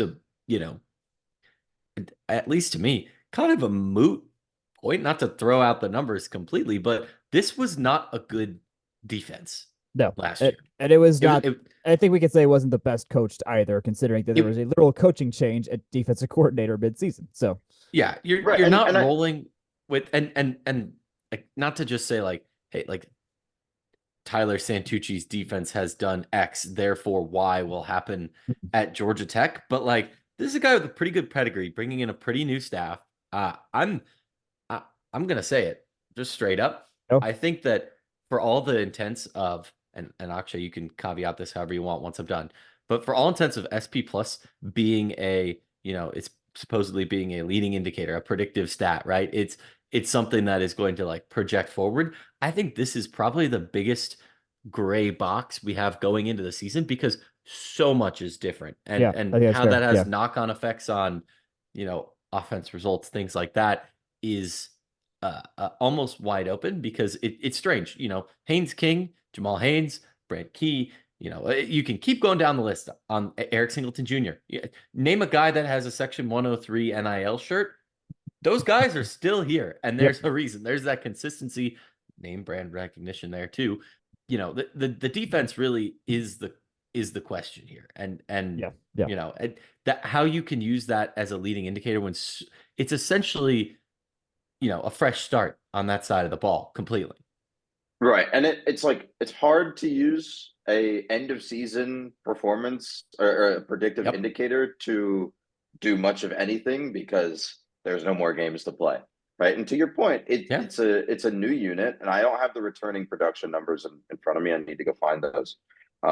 But I think you can sort of see the random number generator-y sort of, or not really random number generator, but like that gray area that you're talking about in the preseason ranks, which do include, okay, here's the guys that returned. Here's the projection that returned. Let's factor in transfers, right? So for preseason predictions, the offense is ranked 33rd. The defense is ranked 94th. And then the special teams are ranked 68th, with the team overall ranked 59th. And they're still in the same range, right? But you can see that massive, it's an 8-rank delta, right, between the defense before and after. And it kind of resembles that how much production is going to come back in 24. And then also the fact, and part of that is reflective of coaching change plus transfers out plus drafts, right? Or like UDFAs and what have you, right? And I would like to just kind of nail the hammer in with your own website, if you will, is we're talking about run defense. And Duke's defense against the run last year, which is where Tyler Santucci came from, every podcast is someone's first, was pretty good last year. Number 25 EPA per play, number 25 EPA per game, number 26 in total EPA. These aren't necessarily like top of the charts, but I mean, the top class averaging out to like the top 40 overall defense, that would be remarkably better than any Georgia Tech team we've seen for quite some time. Am I crazy to say? One thing before I actually make a point here, I went to Tech's game page to try to navigate to Duke to corroborate what you were saying, and then realized they didn't play Duke last season. Like very, very sad. Yeah. I backed into it via their Week 13 game against Pitt, so no shame there. I do have the returning production numbers, and I think it makes sense both ways. It's 83% on the offense, which is ninth in the country. Really, really high. That is up there. And our defense, probably because this was intentional, only 51%, 109th in the country of the returning production comes back. And there's been transfers, and we've brought a lot of new guys in. Secondary guys came in. Romello Height came in, who's going to help on the edge. Like they very specifically rebuilt this, and that went from players to coaches as well. So don't be surprised that it looks like that. Yeah, I think this is an example of actually attacking your weaknesses with your hires. Yes. And I think it's something that we complained about so consistently, like so consistently over the last probably 5 or 6 years. And now, you've seen some improvement, and obviously it'll take some time to gel. Maybe you toss like 1 or 2 games into the fire and see what happens. But like, there's the potential for this unit to be pretty good. I mean, like, I'm not expecting magic, right? I think I don't think anybody. My opinion on these things, my opinion when it comes to defense, or at least the way that this team is constructed right now, and I think both of you have made this point, is that the offense rules the show. Special teams, I expect the punter to be decent, and the kicker to make like most of his kicks that he can make, right? Shanahan and Burr have proven themselves. Yes. Right. But defense is like kind of the floor ceiling. It's the razor, right? It's the riser. Yeah. If they can be at least national average defensively, that does a lot. That's a lot. That's a lot. And the offense maintains its form that it was in at the end of the season. You're looking at like the cusp of ranking, like instead of a tier 3 or instead of a tier 3 bowl, you're looking at tier 2 on the cusp of that tier 1, right? Outback bowl stuff. Yeah. Right. And that's a great place to be as you continue growing the program. But I think as you continue growing the program, as you're on this continued track of Brent Key's 4-year deal or whatever it is, right? That's a good place to be in year. What would this be? Second full year? Yeah, it's second full year. Yeah. So it's a decent place to be. However, as we'll discuss very shortly, the schedule is brutal. It is. It is. Let's It is. before we go schedule. I mean, we mentioned Haynes King a couple of times here. Let's dive in a little bit into what metrically he shows. It's not. I think in the heads of Georgia Tech fans, he is better than I think that the numbers really Yeah. show for Oh, now. yeah. Let's keep in mind. I mean, I like the way I like to think about it is like this was also his first full year starting last year.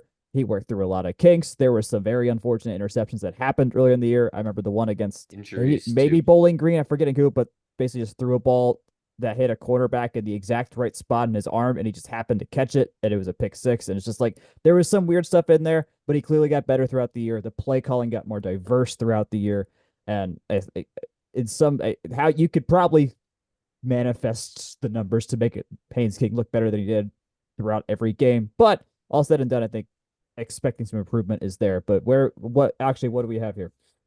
Right. So his full stat line, just to get both the standard and the advanced stats in, is he had a 61% completion percentage, just a tick under 2,200 yards, 22 touchdowns, 11 picks, 11 sacks, a EPA per drop back. So EPA on every pass attempt plus sacks was 0.09.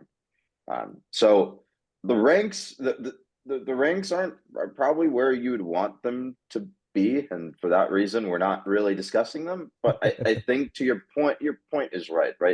As that offensive line just as they make adjustments throughout the year in order to better optimize for his performance and roll out and sort of adjust how they game plan, like he got a lot better. I mean, if you want to take the last two games of the season as fact, or as proof of that, let me just pull that up real quick. I mean, he was negative in that Georgia game, but it's Georgia. Yeah, it was different. Very different. Yeah. Very decent, but he completed half of his passes, and they were running the ball a lot more in that game. And it still worked out. Like they're positive on EPA for the entire game. I wouldn't say that they won or lost that game on his back, right? Yeah. And he got sacked 2 times. Yeah. He was playing a top defense in the nation. Like you can't really hold that against him. And what that passing number doesn't show is that he was half a point EPA per rush last year. Like this man had 9 rushing touchdowns and rushed for 685 yards. Like a lot of that is coming from the ground game, which isn't going to perfectly reflect on the throwing game. Chad Bishop referred to him as Brett Favre. It was just like, yeah, kind of like a little wild, but he has the legs to back it up. They also didn't really let him run as free earlier in the year, and injuries and whatnot play into that too. And that's certainly part of that as well. Yeah, his success rate was at 54% on the ground game as well. So he carried the ball 80 times. He had 80 runs. Dante Smith had 89 runs. Only 9 more runs than our quarterback, which I don't think we had on our bingo card last year at all. To be fair, though, like this offensive line, I think ended up being a strength for this team, and I think you see it in the stats from this Georgia game. They played one of the top teams in the nation, and they had 97 line yards. And the way that we define line yards is it's a rules-based thing where we're saying, okay, well, how much did the offensive line actually contribute to gaining a specific set of yards? So I have the definitions here. It's like 5 yards, within 5 yards of line of scrimmage, the offensive line gets full credit, like 100%. Within 8, and then it's like 5 to 7, the offensive line gets half credit, and then beyond 7, it's they don't get any credit. And then if it's negative, they actually get extra credit, right? It's it's a 1.25 just to adjust for negative yardage. And the fact that they put together, and yes, like a lot of those definitions are arbitrary. Yes, I accept that. But the fact that they put together 97 offensive line yards, and then per carry, they were basically creating 2 yards, right? 2 pretty crucial yards at the line of scrimmage per carry, to push some of these rush plays forward. Like Tech did really good on the ground in this game. It was an 82nd percentile performance on the ground, and a lot of that is buoyed by the fact that they had a really creative blocking scheme that gave Georgia fits, right, and really helped out the running game. Yeah, so I think stuff like there's some credit to be given there. Stuff like that's going to be interesting to see on the front end of this season. It's going to be probably look weird between Florida State and Georgia State as the first 2 games, and that maybe it averages out. I don't know, but it may look a little funky. But I'll be curious to see what stuff like that looks like after these first few games with the full off season, knowing what the offense actually is supposed to look like, and stuff that they haven't ever probably run before either, because they now can run basically that entire offense that Buster and Weinke want to run, which is really cool to know. Right. And to close the loop on King specifically, because the point that I wanted to make ended up not being particularly accurate. But to close the loop on him, he was fourth in the ACC in terms of QBR. And QBR, it's basically it's not your wins above replacement stat proper, but it's basically a better version of quarterback rating out of 100. Think about it in terms of like, he was a 72nd percentile quarterback, or consistently put together 70% good percentile performances or something like that, right? Yeah. And that's adjusted for defensive quality and like opportunity, et cetera, et cetera. So like Jordan Travis is number 1, Drake May is number 2, Garrett Trader, which is interesting, is number 3. So Haynes King, even after all of the entire season, right? His raw ranking is actually 66, or his raw rating is actually 66. But after you adjust for the difficulty of defenses that he faced, it goes up 6 points, 72.3, right? So it goes to show, and this kind of leads into our next point. It's like it goes to show how difficult the schedules that Tech finds itself in are, and will continue to find itself in, right? And as we go through the schedule, I think you, Joy, talked about this a lot. So Florida State, Georgia State, Syracuse, VMI, Louisville, Duke, UNC, Notre Dame, VT, Miami, NC State, Georgia. Like, that is a daunting 12-game slate. It's rough. With like one proper break in there, plus the bye, right? Yeah. Like, VMI is really the only game that you can't, you'll turn an eye at. But even I think we've seen in the past, especially last season, like even games like that versus Bowling Green, you can't really take for granted. Yep, that's right. That's right. Looking at the strength of so looking at the average, like the rating of our defenses we faced and offenses we faced, we're gonna have on average face the 14th hardest offensive slate in the country and the 12th hardest defensive slate in the country, which basically puts us with all the SEC teams that have to play Bama and Georgia and LSU and all those teams, and some of the Big Ten teams that now have to face. It's a proper Big Two schedule. It really is. I it don't really think is. that you don't really need to equivocate it either. Like, it is looking, like you said, looking at the other teams that are here, like on the offensive side, where do you need to go to get? I think TCU isn't a proper Big Two team, and neither is West Virginia or Houston. I guess if you take those three out at 11, 12, and 13 on the opponent offense, like everything else is a Big Two. Vandy's at 10, but that's no fault of their own, really. But but Vandy's still like right? Yeah, right. And in the defense one, like all of these are Big Two teams. Yeah, it's like before Tech, like the neighborhood that they're in, they're playing like it sucks. Like there's no way to equivocate. It kind of sucks, right? Yeah, we've said time and time again, a 6-6 season this year is going to be really good. And there's a lot of maintaining the same schedule or maintaining the same record is a success. Like, I think if you're getting a bit over your skis asking for record improvement this year, just because it's an easier schedule than like years past in some ways, but it's also still daunting. Like, just because it's looking at all of these ratings, by the way, come from Kelly Ford, K Ford Ratings on Twitter. And his schedule difficulty metric is really interesting. The way that he defines schedule difficulty is the number of expected wins for the number 12 power rated team. And so it's like a top, like a really good, like you're talking about a playoff team. Playoff caliber team, at this point, against a given team's regular season schedule based on his rankings, right? And Tech last season in the same set of rankings, if I remember correctly, was number 2. Amazing. In this year, they are number 7. So it's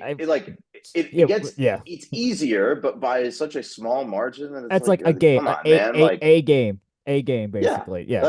Number 1 is Florida at 7.1 expected wins, and Tech is number 7 at 7.9. Right, it's literally a game. Yeah, I know we complain about their schedule, but Florida has a gauntlet that could have them facing 4 straight top 10 teams in a row, and There are five, five. There are five. five grueling opponents in It's so order. bad. Like It's so bad. the fact that makes them so hard, and it's not something that these ratings actually account for either. It's like the sequencing, right? Yeah, For yeah, Florida, it gets harder Mhm. because they face all of those opponents in order, right? Yeah. Consecutively, and I don't remember if there's a bye in there. I actually don't think there is. probably not. For Tech, like it's yes, it's a little bit more evened out. Yes, like 5 games in a row is even Yeah, if there was only 12 games, but you get what I'm saying. Like the talent is a little bit lower, but it's also more evened out. So this is yeah, it's still very challenging, right? Jake. Like it's a very challenging schedule. Jake, this is where I want you to chime in because yeah, the sequencing I think is something to note here. It's like we don't have a break after Ireland. We were playing week 0, week 1, 2, 3, and 4. Like we are just going at it. Our breaks come at the end of the year. What, as you've thought about this, like how do you feel about the rhythm of this schedule and how we have to play this out?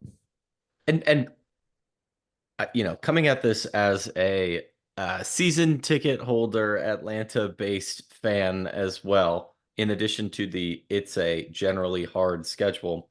If you look at Florida State, Georgia State, Syracuse, VMI, Louisville, Duke, it's essentially whoosh to start the year. You got 6 games from August 24th to the first weekend in October, and you have 6 from the first weekend in October through Thanksgiving. 3 bye weeks. Yeah. Sprinkled among, I guess that makes, 10 weeks of the back half of the season is spread out over 50% longer. That's an insane way to pace a schedule when in your back half of the season you have UGA, Notre Dame. Who the heck knows what UNC is going to be with the Capri Patrol roaming the sidelines there.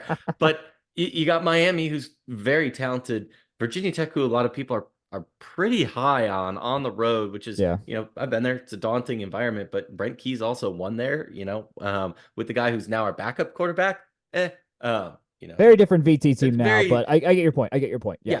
Feels, I mean, Georgia Tech's a very different team too, but, I'm not sold on the VT hype. And then you got NC State in there, a weekday night at Bobby Dodd Stadium. It's a very weird schedule to consume. Yes, Florida State is good, but I mean, the rest of those 5 games in the front half of the season, it's a gauntlet, but those are all winnable games. I mean, VMI, you must win that game. Georgia State, you must win that game. Syracuse, first year coach figuring out it, take care of business. Louisville, seems coin flippy, and Duke, I mean, Manny Diaz, we'll see how that works out. I'll worry about them in September, but it's just such an oddly cadenced schedule, and that doesn't even get into the home away split of Florida State's and Ireland, of course, but you got 3 true home games, true weekend home games in that front half, and in the back half you've got Notre Dame at Mercedes-Benz, you've got NC State as a Thursday game, weeknight Thursday game, and then you got Miami. I guess that's homecoming, and that's your only other Saturday game. Like it's a late homecoming. Between the buys, and the day of weekishness, it's like, very and that's funky. not even me saying like they should all play at Bobby Dodd and da da da da da da da. Like, and granted, I do want to see more games there. It's a great stadium. I think it's we just all do. Such a strange paced schedule. Who knows if they're looking at UNC going on the road and they're looking at like 5-1 ish or 4-2, like it's still like tough sledding to get bowl game. Even with that great start, that's right. It ramps, right? It ramps immediately. Like you get that lull between Georgia State and North Carolina, but it's all relative because you start high and end high. To your point about, or also before I make the next point, I want to. There's also the bye weeks are also not well placed. Because ideally what you would want is do the old ACC schedule thing when Paul was in charge, where they would give like Duke and UNC a bye week before they played the option. What you would want is that, but for Miami, NC State, and Georgia, and they don't get that benefit, right? Yeah. I think Georgia is actually on a short week because it's on a Friday. Technically, right? we get 8 days because it goes from Thursday to Friday for us. Yeah, so it's instead of Thursday to Saturday. So that's again the funkiness of the scheduling.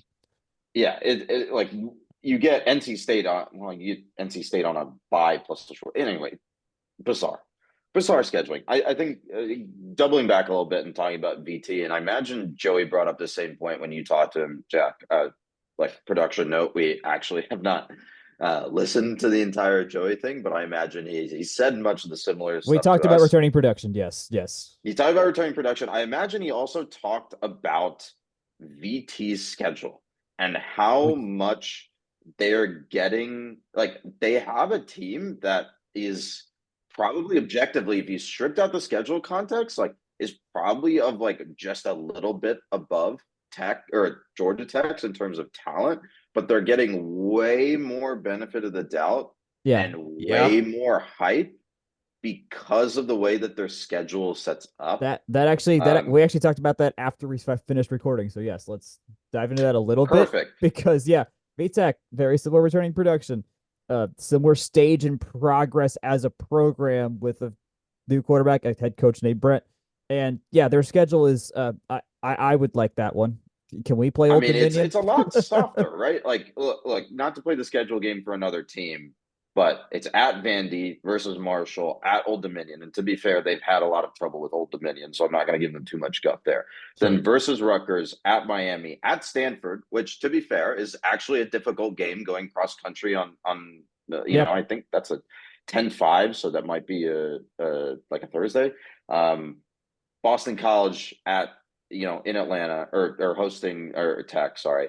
Then at Syracuse versus Clemson, Duke, Virginia. Like, the back half of it is a lot easier than the front half. It is. In terms of travel. And also, really, the hardest fixture on here is Miami. Like, that's ridiculous. They are the comp. They are a very significant barometer for us, knowing where both teams will be coming from at that part of the season, what we know about them now, and what plays out in that game. It's not a dig on them, right? Like, no, not at all. If they do well with this schedule, like, you expect them to do well with the schedule. It's soft. Like, they could be going into that. They could be going into that game with like 5 or 6 wins, and I could still be like, it's going to be something you have to believe to see. Honestly, it's if you put the end of last year's Georgia Tech team on the same field as Louisville at the end of the year, I think that team wins, and I think it does it convincingly. My biggest barometer game, yes, I want them in 6 days to go to Ireland and, you know, smack around the knolls and come back and have everyone riding high. But that Louisville game is it's a good one too. It's a good one too. It's the benchmark. It's on the road. It's a team you lost to last year. It's another team in a kind of weird spot. And, you know, if you can say, hey, you know, look at this from, you know, previous year to now, I don't know. Year over year is going to be tougher and tougher as we get further into this new world of ACC football. Like, it breaks my brain to not have Clemson on this schedule. Like that. That's a pretty significant omission, you know? Right? It doesn't have Clemson, and it's still pretty stupid hard. Clemson was It's what people were asking about for years. Can we just get Clemson off the schedule every year? Can we get old-fashioned hate or Clemson off the schedule? And now you have Clemson off the schedule, and then you just slot in Georgia or Florida State at the top, and then Notre Dame in the middle. And it's so good.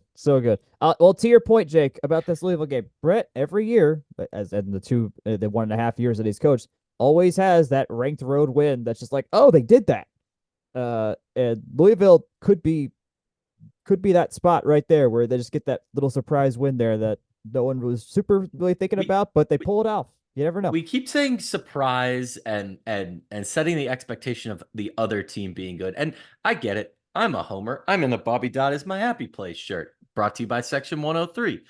We need to, and granted, you could have a successful 5-7 out of this, or you know, no matter how you shut it or you cut it, it's gonna depend on results and things like that. But like a true success for Georgia Tech, and this is kind of blowing this up more into, you know, what does the expectation for the season look like? But like, we've been locked in this mindset of, oh, we get that random win on the road. Georgia Tech is and granted, I like being a scrappy underdog, but you know, like at some point you gotta evolve to a place in a program, maybe with a successful returning starting quarterback, a well-regarded offensive coordinator, a new hotshot young defensive coordinator.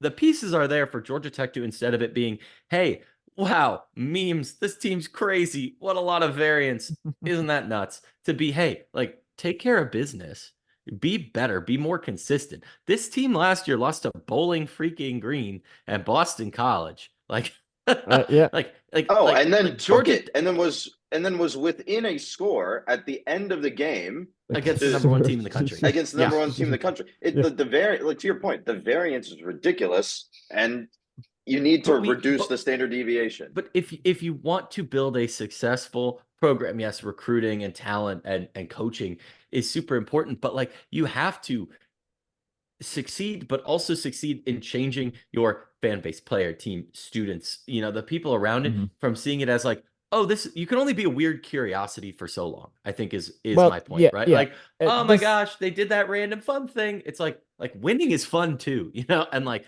being consistent and getting yourself to where you're the ranked team going into someone else's building, or somebody's coming into Bobby Dodd and it's a scary place to play. Like, I have no active insight in shaping the future of the team other than the money I donate and the tickets I buy, right? And the things I say into this here mic to our very awesome audience. Like, this team has to, if the program is going to grow and evolve, break the, oh, isn't it wild, we won every other game for the first half of the year last year, or, oh, that number 17 team, they're cursed against us, lol. They shouldn't, I think to your point, and kind of to maybe put this in one line, it's like they shouldn't be a sickos committee darling, right? I love that Twitter account. Good call. I truly do. The people that run it are great, but like, the content's amazing. The content is great, but the fact that you are consistently on the sickos committee, watch targets every week, is not a reflection of like a good, like a certifiably good. They're the sickos committee because they're not watching good football. Yeah, like, or winning half the time. Well, somebody's got to win the games, but you know what I mean. Like, it's Okay, they're in the muck, or they're a really good team that's doing something stupid, aka Iowa, right? Like,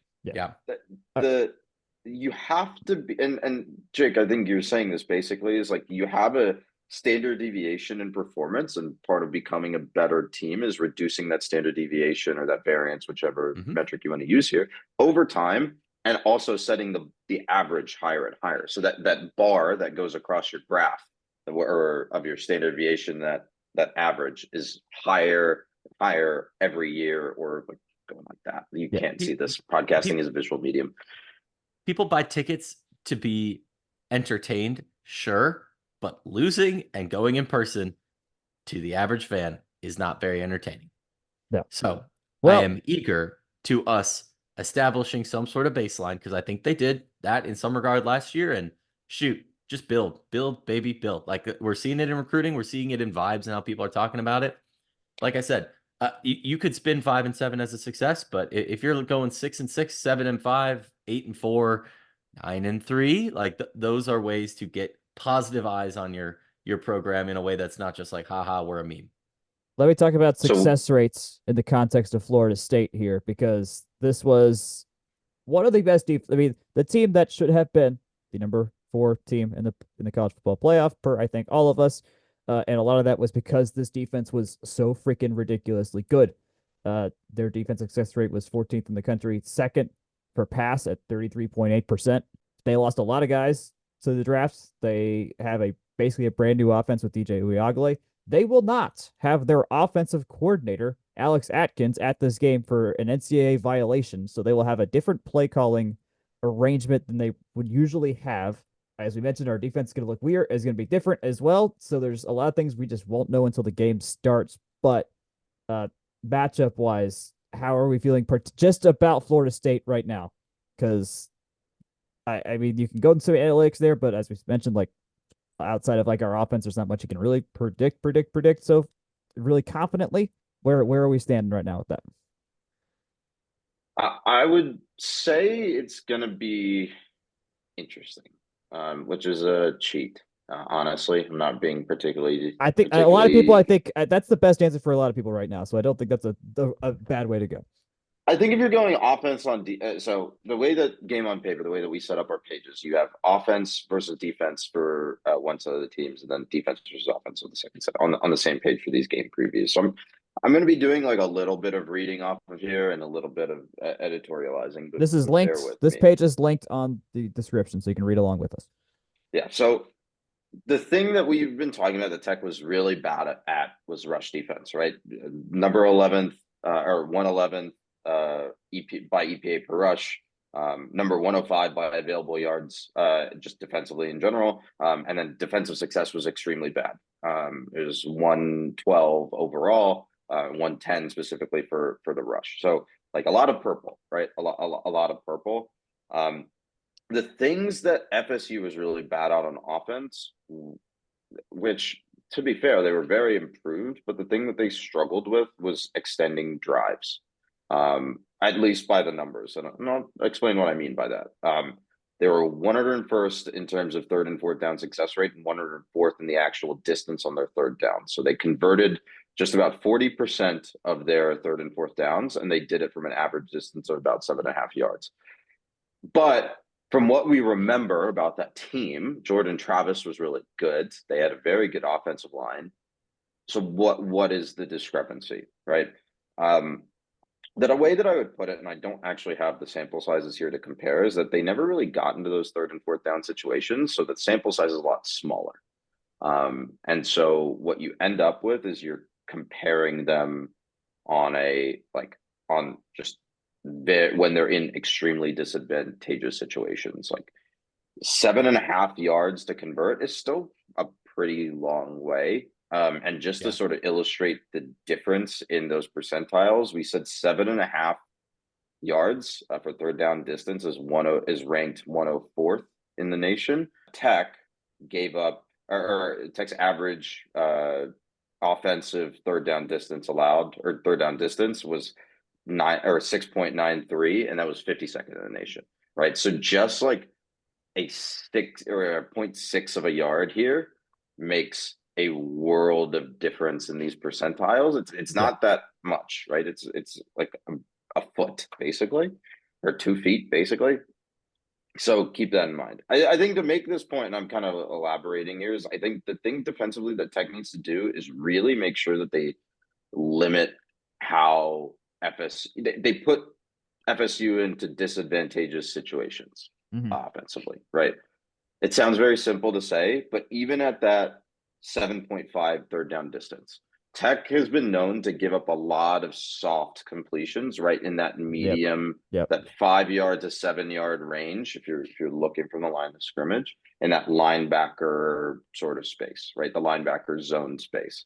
And I think David Hale, to this point, David Hale at ESPN also rated Tech's linebacking core the worst in the ACC. So that is what you would need to see for improvement, right? If Tech can really lock down in that area and nail down those completions underneath, hey, they might get beat over the top. If you get beat over the top, you get beat over the top, right? Like explosive plays are explosive plays. You generally don't want to, but if you can limit these medium chunk plays, I think Tech will be in good shape to keep pace offensively.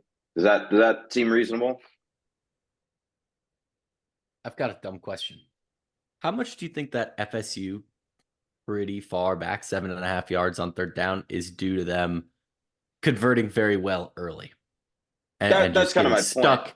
In like longer point. Because I think that's where I want to kind of bring it back around just for a little bit more of the closure on that. Yeah, Jordan Travis was very good at just moving the ball. Third downs were not common because they didn't have to be. Yeah. This is the thing that happens when you try to answer these questions very quickly. I wish I had the first down production rate on early downs in front of me, but I think that like logically that follows here, right? This was a pretty successful offense. I mean, like, they made it. If we got it here, they were 24th in the country on early downs, like an EPA. So like they were moving the ball significantly and often enough to where they were undefeated. Yeah. They were undefeated for a reason. Like this is not an accident. This team was amazing. Right, and a lot of that is due to their defense locking down. I think we'll talk about that in a bit. but like it's not like their offense was bad. Jordan Travis was slinging the rock like 0.15 in terms of EPA per pass. Like you said, 0.10 in terms of early downs EPA per play. Like they're moving the ball really effectively early on in drives. And that's part of why the sample size, to your point, Jake, like that's part of why the sample size on third and fourth down is super small. So they don't really need to be good. You don't need to be good on third and fourth down if you're so good on first and second down, right? So, Right. Yeah. I think you're right. Let's finish quickly here. In terms of ACC predictions, the ACC Media Days had us finishing ninth in the ACC, which that just did not compute to me at all, considering we finished fourth last year and would have made the conference title game if the division still existed. But those did not exist any longer. Projections around the rest of the media do have us kind of in that bottom half of the ACC, like behind even like Cal, Syracuse. I mean, I feel like we know better about North Carolina because we have a very intimate experience with their defensive coordinator. And Ugh. I can't wait. You didn't have to put it like that. That Yeah, makes me feel now gross. I feel gross. That makes me feel really gross. That was more on him than us. But anyways, how do we feel about ACC wise? I personally am feeling like a fifth place finish in my head. Do you guys feeling the same? Where are we on that? It's so much harder to predict just because there's 18 or 17 teams in the mix for the conference title. It's I saw this as a take the other day that there's like 9 teams in the Big Ten that could finish with like a 7-2 conference record with no clear tiebreaker between the two. All that said, I think like as of right now, and we'll really see on Saturday, Florida State, Clemson, pencil out really close to the top. Yep. Louisville has a lot of questions, but are talented and were successful last year. Miami's talented. How much can they get out of that as a coaching staff? Big question mark. I don't think ninth is particularly low when that's very median, and I could see Georgia Tech like don't get me wrong, in a 14-team ACC, ninth feels low, but I don't know. Like it's a they've got a puncher's chance of being top 4, top 5, top 6, but things break a certain way, and I could easily see them 12. So all that to say, 7, 8, 9 feels kind of right. A little low for my preseason expectation, but wouldn't be the craziest thing in the world to see him slot right in there with the big mess that is the conference now. Yeah, I think it's fair to say we're flying under the radar still. We had 5 conference wins last year, and K Ford's giving us a 7% chance to win 5 conference games again this year. Granted, harder conference schedule. That's very true. Yeah. So it's a harder schedule, and I think just to talk about the full list of probabilities here, 1% chance of winning 6 conference games, 7% of 5, 18% at 4. 29% at 3, 28% at 2, 14% at 1, and 3% at 0. So, Kelly Ford, thank you for giving us a pretty good chance to actually get conference wins. I appreciate that. Yeah. But I think to the point here, 2.7 expected conference wins is basically where Tech has been for most of my postgraduate career. You'll probably tack on some 3 wins in any combination in the non-con and be okay. Like, look, 2.7 is just it doesn't move the needle for me, right? Like it's right. This is just where they've been. And so my expectation, like I don't really have expectations. They will probably end up winning 3 or 4. They're good enough to win 3 or 4. Yes, that's for sure. I just don't know which ones those will be, right? I had a similar take to that Big Ten one about something else. It's like you can order these 9 teams in any way, shape, or form for a playoff race, and I believe it. Yeah, who knows? Yeah, that's right. Yep. It's just ridiculous. And I realize I'm not saying anything particularly groundbreaking. That Cal number is 3.5. From just what I remember about, I'm not trying to do my usual I hate. You're our local Cal hater, so I'm not like I promise. In this case, I'm dropping the bit. Like that doesn't make any sense to me. No, it doesn't make sense to me. Cal is Cal is was a average Pac-12 team rip back then. 3.5. I guess 3.5 is average, but hey, that doesn't feel right. We can make a trip to Auburn and go see them play them there and find out for ourselves how good they are if we feel like it. I did also see Buddy, the we can billboard. go out. I saw the we can billboard go out twice to this week on ACC. the connector, which was just so disturbing. Anyways, do I y'all hate want? that billboard, by the way. We'll That- make you we talked about proud. this. Mhm. We talked Yeah. about, by the way, we talked about that billboard at some point in our writers' room. And now that they've actually put it up, like, it is, one, a very bad idea, and two, a very Cal idea. Yes, Like, it's I not something they should have done. I appreciate, like, if they wanted to do it, and I think we talked to Jake's the Cal alum friend about this too. He was like, if they wanted to do it, there's so many better ways to do it, but they chose possibly the worst one. They did. Also, why did they put it like? Hold There- on. I need to say my piece on this before Okay. we move on, because I Yeah, don't yeah. know if we've talked about it. no, we haven't. And Jake, I know like we've talked about this a lot. Like, why did they put the billboards in like normie ACC towns? Like, the way Yeah. to do this and the way to really like be very funny about this is to put those billboards in Chapel Hill, Clemson, and Tallahassee. Yeah. Like schools that are actively in lawsuits versus the ACC, Yes. and really do like and really poke some fun. Yes, And they did like, oh, we're gonna put it in Charlotte, and we're gonna put it in Well, Atlanta, and we're gonna they- go in. I think they put one in Jacksonville. yeah, or some Come yeah. on, Ooh. man! Like, They Yeah. they did no, not. No one was poked fun at all. It was just why. Wait, Everyone's just sucks. confused and I- sad. Everyone's just I'm still not confused. convinced. I'm still not convinced we will ever play them as a conference foe. But that's just my feeling of conference realignment. if You heard it here Anyway. first, Yeah. people. anyway, whoever wants to do a like, if Stanford fans or SMU fans, and I don't think SMU is ever going to do this because they have they have money coming out of their ears. But like, if Stanford fans want to do this, I guess Stanford also has money coming out of their ears, but that's not the They point. really do. Stanford fans want to do this. How you do this? Put the billboards in those major like antagonist ACC cities right now, and then Just also put a picture of the don't tree say- on it. Don't say "will make you proud." Just, you could have left that phrase off. It's Like, hard. If just- you're in Atlanta and drive up the connector, you will probably see this billboard. Stanford this is not week. a good football team, by the way. They are Okay, extremely okay. terrible, but they just need to they just need to be like, throw the double birds here and be like, deal with it. We're in the same conference. We are the same caliber of team. The way to make the ACC proud, and I've been thinking about this one for a bit, is to go undefeated in non-con play and make sure you don't upset any of the contender or anywhere close to contender. Right. So type be teams. South Carolina. Just beat Yeah. Auburn, beat Oregon State, beat, I don't know, San Jose State, whoever the heck Stanford has played, like Yeah. the way to make So, them proud yeah, is to you be want like them they to were be- baseline competent and also Auburn lost. Like that is so they're like Auburn or South Carolina, basically. yes. Something like Mhm. that. Sure. I close guess enough. Auburn is an extreme example. They're like South Carolina. Give South me. Carolina is good enough to not upset the natural order of things and be a hanger on in that, like, the SEC chant meme photo Yeah. that you see of everyone hanging on to the elephant. Something like that.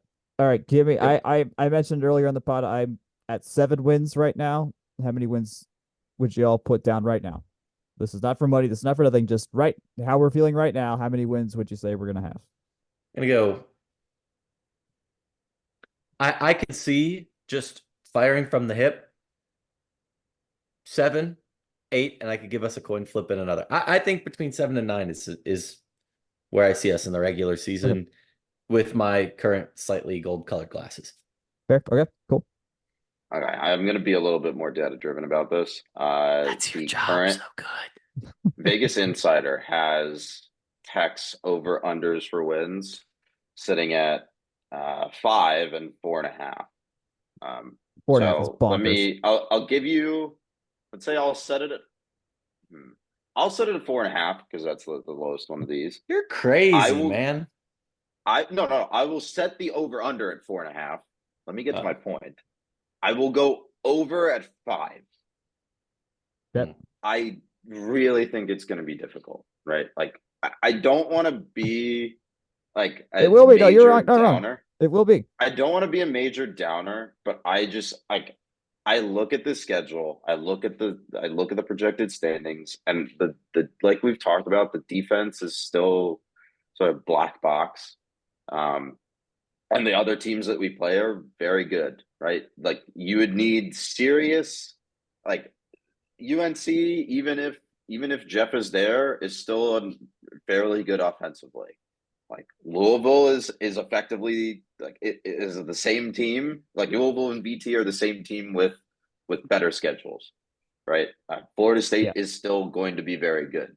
Georgia, unfortunately, is going to be very good until whenever they decide to break off and form their own super conference, right? Like, right.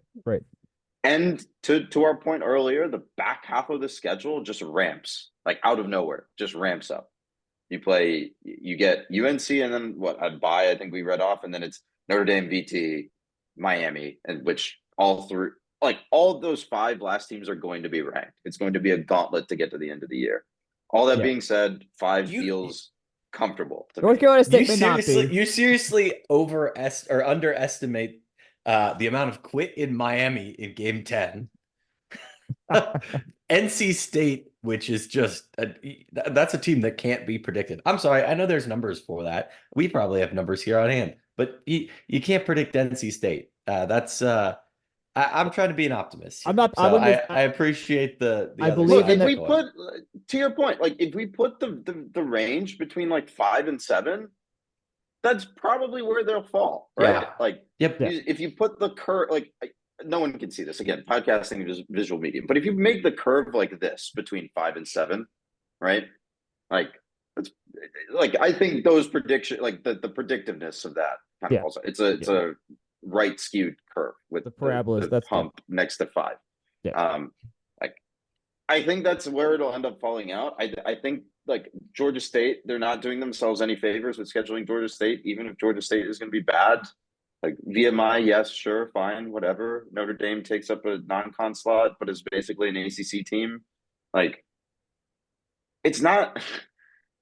It's like the opposite of Josh Pastner scheduling, right? Like, it's ridiculous. It just is not. Hey, that's called Mel Fortner scheduling nowadays. We can get to that later. That'll be next week's episode.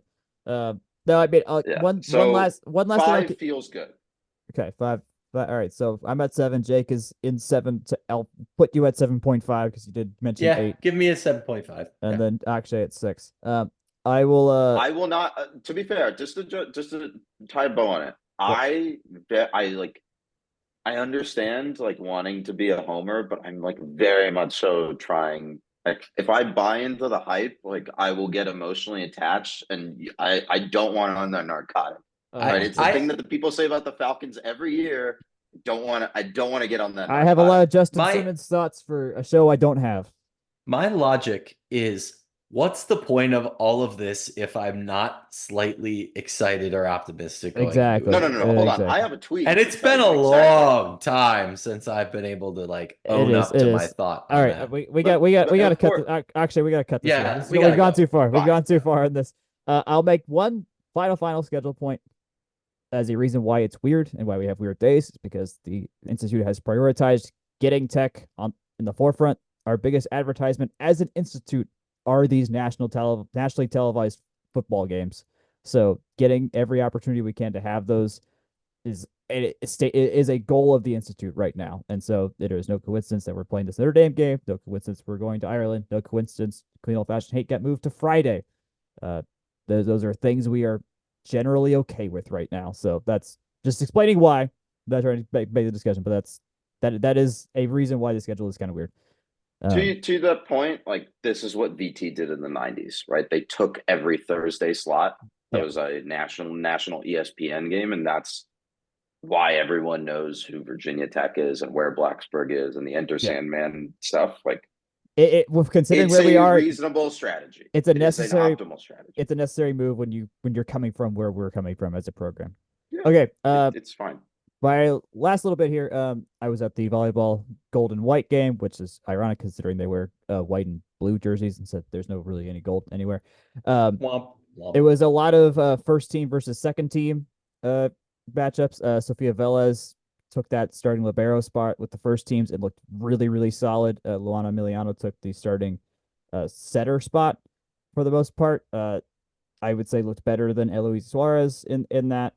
Larissa Mendez and really the entire team looks a lot stronger. Like Mendez has got power on a ball that we did not see last year at all. Her serves look a little bit faster. Not at to the point where she's doing a big old jump serve, but just as a whole, me and Ron McKenzie and Kurt Hoyt, who were there with me watching, were like, yeah, they all seem like they got more muscle on the bone to work with nowadays, which is really cool to see. Lara Martinez, who is apparently getting here on Wednesday once the visa stuff is cleared up, is her role is going to be on the right side during the 6-2 rotations that will basically filling in for Smiley Manyang. She is not coming from Argentina to sit on the bench. I think that's a way to think about that. So we're going to see her play when she's here. All in all, they look fine. The ones basically won every set where Shelly Fanning, who currently plays for the Atlanta Vibe, wasn't playing with the twos and taking over the game because she's a professional volleyball player, which was fun to see. But they look fine. Nothing really to be worried about. Liv Bogarich isn't wearing a brace that I could see and looks good as well. So UCLA is in a weekend, is in a week, basically 2 weeks now. So they play Auburn this weekend. Jake, trivia. What do we got here?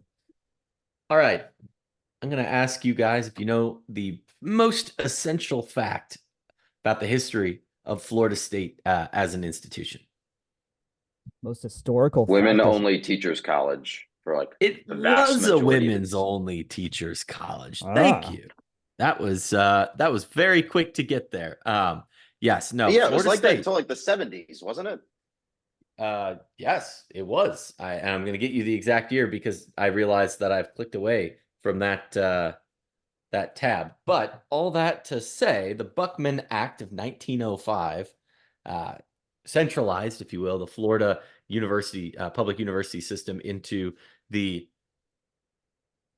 UF campus. A bid was won by Gainesville. They combined a bunch of stuff together, including a place called South Florida that haha memes USF is in Tampa. That's not South Florida. Well, that was South Florida at this time. Not that South Florida existed yet, but geography run on. Miami was not what it is today. So those went to Gainesville for the men's college, Tallahassee for the women's college, as well as the African-American institution there as well that we now know as Florida A&M.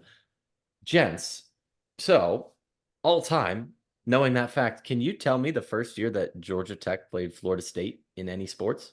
Any sports? With any sports.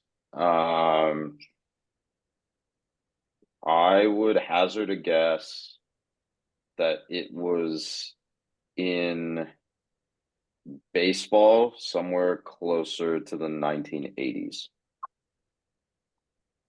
Jack? Ooh, I really have everything you have said about Florida State has been new information to me in the last 3 minutes here. So I don't know, 78 just to go earlier.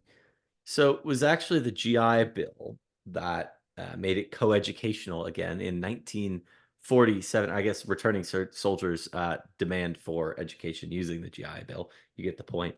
That returned it to coeducational status. And, in Bobby Dodd's national championship year, 1952, he did beat Florida State 30-0 along the way to that national title. Several men's tennis, events between the rest of the 50s, a couple football games. But Georgia Tech and Florida State actually first played on November the 7th, 1903. Ah, all right. Yes, Georgia Tech beat Florida State 17-0 in that meeting. They also played again October the 8th, 1904. You might note those as the 2 seasons immediately before the Buckman Act was passed, thereby making the school women's only. So Georgia Tech did beat Florida State's last 2 football teams before their hiatus. And when combined with that 1952 game, as well as the 1955 Bobby Dodd win over Florida State, that means that the first time Florida State scored a single point, because all of those first 4 games, 1955, 52, 03, and 04 were shutouts, means that the first time Georgia Tech allowed a point to FSU was in a 17-3 win in 1958, also coached by Dodd. So yeah, all that to say, quite an interesting tidbit nearly lost to history. And yes, Georgia Tech did get out to about 110-point lead in point differential based on, well, let's just say Florida State was not too good at football even before they got made women's only. So I thought that was interesting. And I believe all 4 of those games were at home, the home games in 03 and 04 being at Piedmont Park.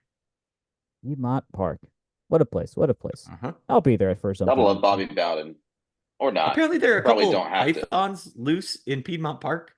That is. I don't know if you guys heard about that. I saw this. There were indeed snakes in the park on the sidewalks. Hey, just because there's some programmers that do their work in Piedmont Park, you don't have to call them that. They're definitely real snakes, but we don't have to get into that, I guess. That's hilarious. I'm sure Sean Piedmont loves that. He saw the snakes up there with Willie Grant and that's right. John That's Midtown. Right. That's right. Okay, my goodness, this is, I think, the longest football podcast we've done, and just the most people we've had on a football podcast in so long. So thanks for doing this, y'all. There was so much. We did so much. I mean, I know I did a lot, but we still went even longer than I thought we were going to go to here. So apologies if you didn't expect there to be a 2 on the first number of this podcast, but I think we're going to have a 2. Jake, take us home. Yeah, as always, thank you for tuning in to this here episode of Science. We're excited to have you back for another great year of content and hopefully great results on the flats. As always, you can find us at FromTheRumbleSeat.com. You can find us at FromTheRumbleSeat@gmail.com via the emails. You can find us on Twitter at FTRSblog. I'm at Jake Grant. 98. Jack is at Jack Nicholas. You can find Section 103 on Twitter as well at Section 103 and Section103.com. You can find us on Facebook, Instagram, and YouTube at From the Rumble Seat and this podcast wherever fine podcasts are distributed. We're a week out. Good luck. Good night. See you next week and go Jack.